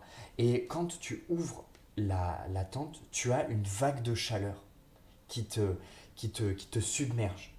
Comme si vraiment à l'intérieur, on avait eu, parlant crûment, de toute façon, cette vidéo n'est pas destinée aux enfants, comme si on avait eu des rapports sexuels pendant toute la nuit et que ça avait vraiment fait cette espèce de chaleur un peu humide liée à des corps en mouvement, quoi, voilà. Et donc, quand tu entrouvres la tente, ça sent un mélange de sueur et d'urine assez fort. Et ça, c'est vraiment la première chose qui te choque, quoi. Ça pue, hein, littéralement, ça pue. Et, euh, et tu tombes face... C'est la douche froide, en fait. Tu vois étendu dans cette tente, étendu sur des couvertures qui ont été souillées, tu vois baigner dans son sang le corps d'une femme, et à côté d'elle, le corps de son knur. Le knur, je peux le montrer pour les viewers, mais le knur, c'est à mi-chemin entre un phacochère et une hyène, si vous voulez. Et c'est des créatures qui sont, c'est un peu le chien du Polskar, si on peut dire. Et voilà, ça ressemble à ça, un knur. Et c'est des créatures qui sont domestiquées et qui sont là, qui sont assez douées pour monter la garde, etc., quoi. Et donc tu vois cette femme et ce knur qui ont littéralement été égorgés, alors pendant leur sommeil ou tu ne sais pas, mais voilà. Comment tu réagis face à ça? T'es choqué, t'es... Euh, bon, j'en ai vu d'autres. Je pense pas que je sois choqué plus que ça. Mais, euh, mais bon, je m'attendais pas à ça. Ok, Je sais pas trop pourquoi j'ai fait ça, mais je sais pas trop pourquoi je suis allé à cette tente-là, mais voilà, je me dis que je tique quand même. Je me dis, est-ce que ce serait pas quelqu'un qui est égorgé par la même personne déjà? Mais on me pose plus ce genre de questions. t'entends Ça paraît quelqu'un très gros. t'entends quelqu'un derrière qui dit alors, elle est là? Malheureusement, votre ami, il y a eu un souci. Je la connais pas trop, mais... Bon pour les prendre. Ouais, ouais. Bon, toi, t'es vraiment... J'imagine que t'es à quatre pattes dans l'entrée, quoi, tu vois. T'es déjà rentré dans une Ouais. tente, donc et tu prends Mm. toute la tente. Et tu vois qu'il y a quelqu'un derrière qui se penche et qui dit comment ça, il y a un problème? Elle est là ou elle est pas là? Bon, bah, je recule un petit coup, et puis je Ouais. vois. Moi j'aimerais bien être dans la scène. Comment est-ce qu'on pourrait faire que Jack soit là, si ça vous va tous les deux? Oh, je pense que tu l'as. T'es parti, puis à un moment, tu lui as parlé. Casimir, tu Celui l'appelles qui ou un est truc plus comme là, ça, ou alors on a croisé. Ouais, comment il pourrait être là? Ah, Moi ça me branche vraiment d'être présent dans la scène. Je veux jouer quoi. Avec vous. je pense que. bah, ce que Je je faire, pense. c'est que t'étais Ouais, pas. vas-y. Enfin, au bout de quelques pas, tu t'es rendu compte que je te suivais plus, puis t'as juste fait demi-tour, et puis Ok, Je t'as pense vu que la ça me tête va de très moi. bien. Je pense que tu lui parlais en lui disant bon, quand on est au Providence, il faut d'abord enlever la Ouais. bâche, après machin. Puis à un moment, il te répondait plus, puis tu lui as dit oh, tu m'écoutes ou. Et puis. Et j'arrive au moment où la personne dit elle est là ou elle est pas là. Et je suis en train de dire Casimir. Pardon, Casamir, excuse-moi.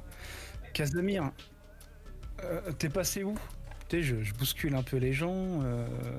Et puis tu sais, c'est là où je pousse Moi, je me sens. la porte de la hutte. Et c'est peut-être là où on peut se croiser. Donc j'ai le relent d'odeur qui vient me brûler les narines. Et puis peut-être que j'aperçois quelque chose par-dessus ton épaule. Donc Et vous qu'est-ce que êtes, c'est vraiment une tente taillée pour deux personnes. Donc vous êtes tous les deux à genoux devant l'entrée, quoi. On est d'accord? Ouais, Moi, je c'est me ça. recule un petit peu de toute façon pour laisser les gens voir, enfin, pour laisser le mec qui était à mon épaule encore une fois. Donc, je me recule un peu, je sors de l'entrée de la porte, on va dire. Ok. Pour respirer un petit coup, parce que ça fait quand même.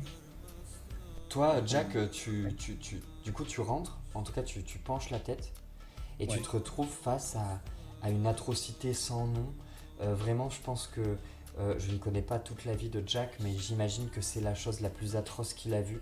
Euh, Aucun doute. Au regard de ce qu'il a vu déjà hier soir et ce qui l'a troublé, tu vois le corps d'une femme qui doit être à peine plus âgée que vous, qui sans doute était autrefois belle, qui aujourd'hui n'est plus que l'ombre d'elle-même. Et tu vois son corps, sa gorge qui a été égorgée, tu vois un tablier de sang qui macule ses vêtements, et tu vois qu'à côté d'elle, un knur, ces animaux que tu peux connaître, que tu as pu avoir vu errer autour du convoi, qui est égorgé lui aussi. Ça sent l'urine, ça sent le sang, ça sent la mort, vraiment, littéralement. Tu vas me faire, s'il te plaît, un jet d'empathie avec cœur. Je ne l'ai pas imposé à Casamir parce que je commence à jauger un peu la personne qu'il est et puis le passé qu'il a eu. Toi, par contre, ça va pas être la même salade. Humain te conviendrait en aspect secondaire? Humain me conviendrait complètement. Ok. Eh ben dis donc, ce soir c'est la soirée des doubles, je ne ferai pas mieux. J'ai fait 2 doubles et donc ça compte comme un double. Ok, alors tu es vraiment, vraiment limite, tu as envie de vomir. C'est vraiment, l'envie de vomir est imminente, quoi. Tu as vraiment un... Et tu vas me lancer un D6, s'il te plaît. Pendant que je cherche une page. Et ça fera 5. Ça fera 5. Ok, tu subis 3 stress. Alors que vraiment, tu es... d'un seul coup, tu sais, c'est la sueur froide, c'est la vision d'horreur, quoi. Très bien. Je les note. Il y a un moment où Jack est figé, il a les yeux, tu sais, le visage qui devient pâle, il déglutit. On peut imaginer aussi qu'il a un moment de vertige, il s'appuie sur Casamir. Attends, il faut l'aider. Il faut l'aider. Il faut. Et puis tu sais, il essaie pour rentrer. Là, il n'y a plus besoin de l'aider. Là, Jack, je suis désolé. Mais... Tu vois que le sang est encore chaud, hein. Enfin, tu vois, c'est encore... ça a pas tout séché, quoi. Tu baignes vraiment dans le sang, quoi. Ah, il n'y a plus rien à faire. Ouais. C'est toi qui as fait ça? Non. Ah oui, c'est moi. Et je me tourne vers les... C'est même du bus de l'autre nuit. Tu chuchotes. Ouais.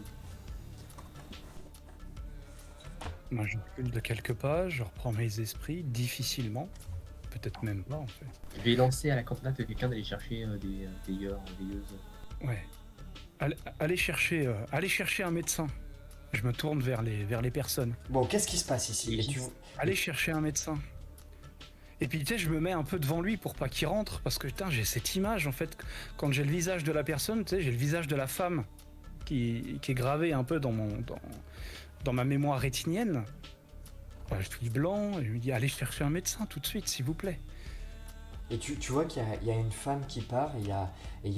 Si elle veut me bousculer, elle me bouscule, un Jack, c'est un gringalet. Hein. Ouais, mais Si elle veut rentrer pour voir ce qu'il y a dedans. Mais il y a une femme qui y va, elle prend la mesure de la situation.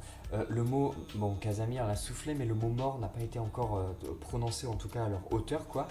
Et tu vois un homme qui visiblement était celui qui se sentait le plus impliqué de cette situation et qui vient vraiment te mettre la main sur le bras, quoi, et qui... Bah à ce moment-là, tu sais, j'ai ma tête qui fait non, et puis j'ai un petit peu les larmes, enfin j'ai les yeux qui sont mouillés, mais bah je vais m'écarter. Je m'écarte un peu, mais moi j'ai pas de mots pour le prévenir de ce qu'il va voir.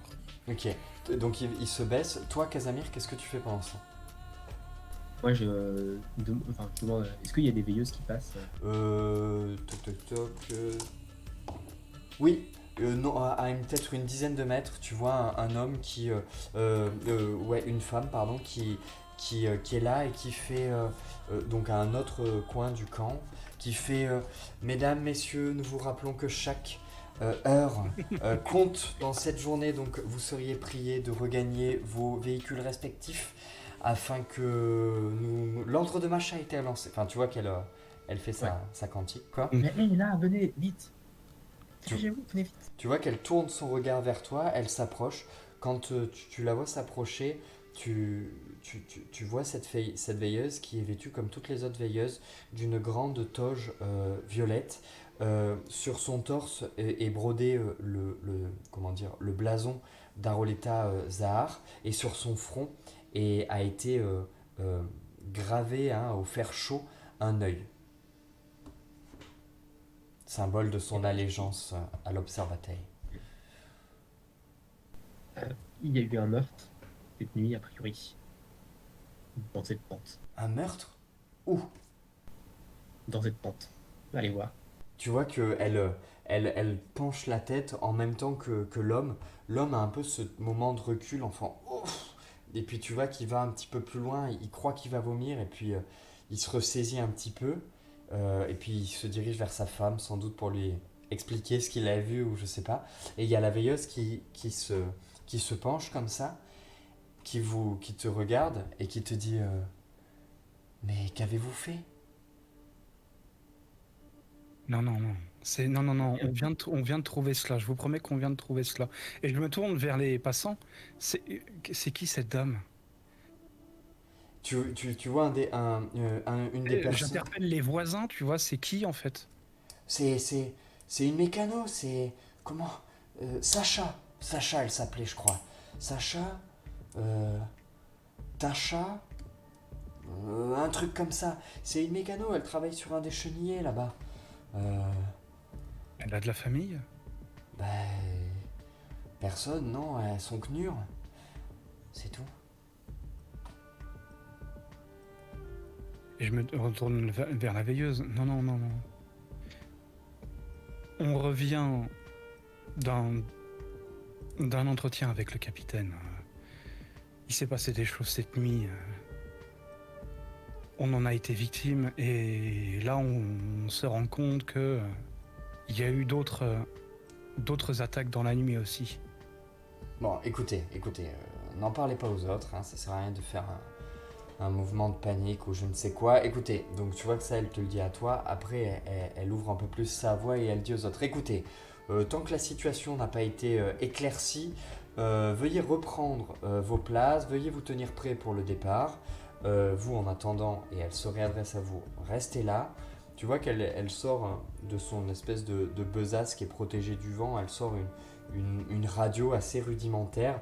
Elle commence à actionner la manivelle, la dynamo, pour mettre un petit peu de jus dans la batterie, quoi. Et tout en moulinant sur la dynamo, elle sort une espèce de petite radio et elle va dire ici, voilà. En gros, elle va appeler du renfort, quoi. Elle dit ici Katharina, je pense que nous avons besoin d'autres veilleuses. Oui, et tu vois qu'elle te dit, elle semble indiquer une position par rapport au camp, pas très loin de la Miséreuse. Voilà. Et à peine elle a terminé de donner son message, ou peut-être même sur la fin, moi je suis pas tout à fait d'accord avec ce qu'elle dit, en tout cas à chaud. Non, il faut qu'on prévienne tout le monde. Il y a eu au moins 2 attaques cette nuit, il faut prévenir tout le monde, il faut faire ça maintenant. Il faut prévenir tout le monde, la Je lanterne. demande de se calmer parce que je pense qu'il n'y a pas de... Mais je suis calme. Non, il faut prévenir tout le monde. On ne sait même pas si c'est un lien. Pour l'instant. Calmons-nous. J'allais dire, il n'y a pas mort d'homme. Alors, Casamir, est-ce que tu veux... donc tu cherches à convaincre Jack de se calmer. Jack, est-ce que tu acceptes d'être calmé ou est-ce que tu veux... Oui, bien sûr, oui, bien sûr, il n'y a pas besoin de jet de dés, bien sûr. Très bien. Parce que sinon, il y a le PJ versus PJ. Mais, oui, il okay. n'y a pas de souci. Très bien. Non, mais tu pourrais très bien, c'est intéressant tout autant. Mais... Non, le stress, c'est assez géré. En plus, c'est quelqu'un qui sait gérer le stress. Mais donc là, enfin bref, il n'a pas d'autre choix en fait que de gérer la situation. Mais c'est vrai qu'on est bien loin des histoires d'aventure, d'exploration et de découverte qu'il rêve à bord d'un navire ou du Providence. Ça le chamboule totalement. Et ok. Bah oui, oui, Il va j'imagine. il va se mettre sur la route, enfin sur le chemin, et puis quand il y aura l'autre veilleuse, tu sais, il va faire les gestes. C'est par ici, venez, Ok. dépêchez-vous, c'est par là. Et euh, vous voyez que bah, les gens qui sont quand même assez disciplinés commencent un peu à se disperser, quoi. Et Moi, j'en retiens un ou deux quand même. J'en retiens. Je sais pas, vous posez des questions quand même. ok. Et vous avez rien entendu pendant la nuit? Vous avez rien de spécial cette nuit? Euh, tu vois un couple qui disent, ils se regardent, ils rougissent un petit peu. Enfin, il y en a un qui, enfin, la femme rougit, l'homme regarde sa femme et il dit, non, non, on a rien entendu, on a dormi. Vous êtes sûr? Parce qu'il y a eu à avoir du mouvement, enfin, ça a forcément Bon, fait du bah, vous savez, j'ai le sommeil lourd.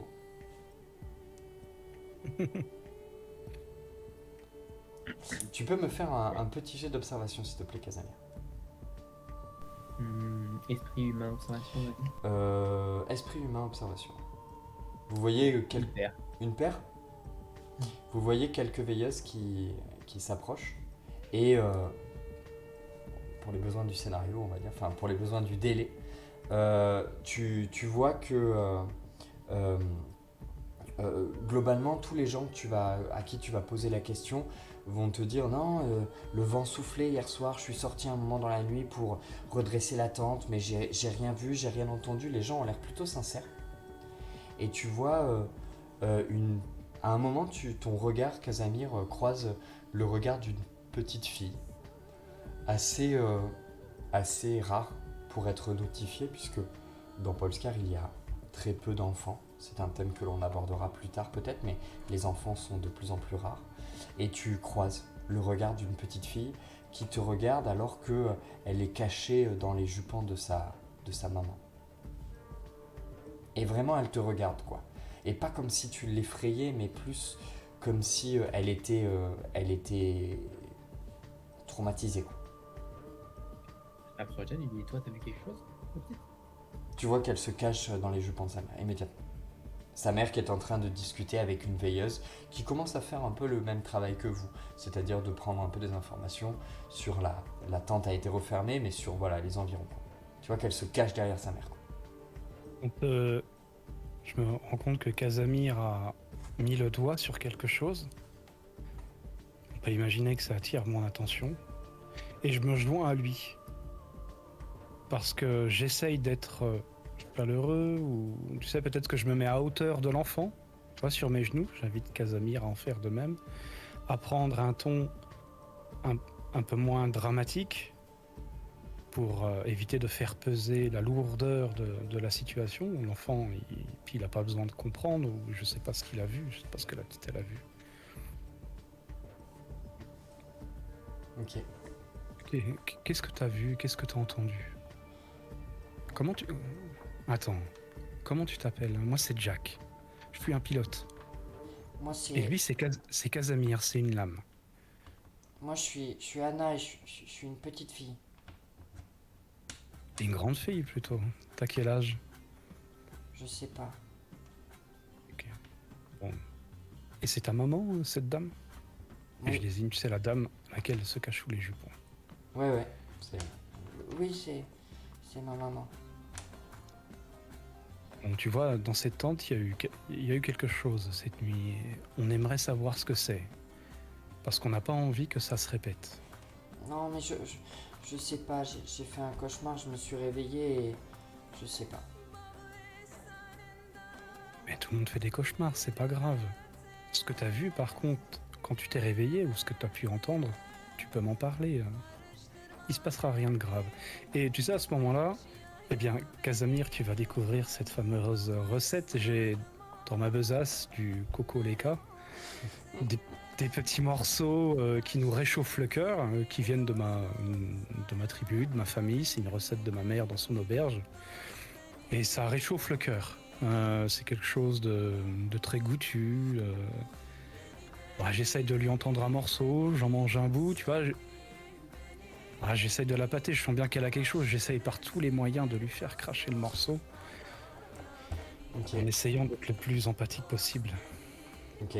fais-moi un petit jet d'empathie avec cœur, avec humain, parce que je pense que tu as de l'humain, et puis elle, c'est une humaine. Voilà. Avec grand plaisir. Et tu peux, grâce au...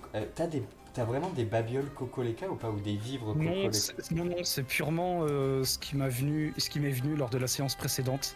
C'est Ok. purement du background, purement du croustillant dans la séance. Ok, ça marche. Et ben, très bien. Je t'accorde un dé en plus parce que c'est un peu ta marque de fabrique et voilà. Eh bien, j'ai fait un grâce. Ouais. Ah, bien vu, zut. Eh ben, trop tard, j'ai lancé les dés. J'ai fait un triple 2. Donc, merci beaucoup Ok. pour le dé supplémentaire. Alors, je sais pas si c'est lui, mais en tout cas, les dés sont très généreux. Ça marche. Et ben, tu vois qu'à un moment, donc tu entends en fait, tu entends sa mère, enfin en tout cas vous deux, vous entendez sa mère qui visiblement connaissait un petit peu cette femme, puisque elle vous dit, elle vous dit pas à vous, mais elle dit à la veilleuse, oui oui, moi ce que j'en sais c'est que elle s'appelait Sacha, je crois qu'elle venait d'un village situé dans les montagnes de l'Ouest, j'en sais pas trop, mais la seule fois que j'avais discuté avec elle, elle est assez discrète, elle était assez discrète, hein, vous savez, mais la seule fois que j'avais discuté avec elle, je crois qu'elle voulait monter un garage quand la lanterne se serait posée quelque part. Voilà, c'était son truc, mais ça faisait pas longtemps qu'elle était dans le convoi, hein. Peut-être il y a quelques semaines, tout au plus, quoi. Enfin, voilà, vous entendez Et un peu. elle avait pas de problème avec qui que ce soit dans le voisinage, de ce que vous me dites. Toi, tu entends ça de loin, Ouais. mais elle te parle pas à Ok, toi. pardon, excuse-moi. Ok, pardon, excuse-moi. En gros, c'est les mots que vous entendez et qu'elle échange avec la veilleuse, quoi. Ok. Et tu vois, Ah bah oui, maintenant on comprend mieux. tu vois Anna qui te dit, je sais pas, mais je sais pas si c'est vrai, mais cette nuit, quand je me suis réveillé, j'ai, j'avais peur, alors j'ai, j'ai cru que c'était le vent. Tu sais, des fois on dit que le vent il parle, et quand il parle, c'est qu'il va faire très très froid et qu'il y a il y a des bêtes qui rôdent dehors. Alors je me suis blotti contre maman pour me rendormir, mais j'ai entendu des voix et j'ai entendu quelqu'un qui parlait, peut-être à Sacha, je sais pas. Ça avait pas l'air. Qu'est-ce qu'elle disait cette voix? T'as entendu des mots? Il parlait du temps, comme si le temps il était passé et qu'il fallait qu'elle leur donne quelque chose qu'ils avaient commandé.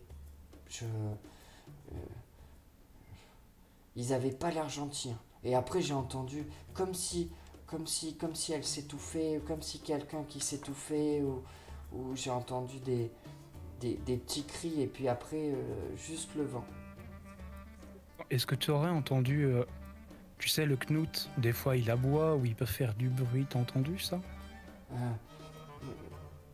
non, j'ai pas entendu. Même c'est pas grave, mais tu sais ce que tu viens de me dire, c'est très bien. C'est Oui, très mais bien, je te moi remercie beaucoup. je veux pas qu'il m'arrive la même chose.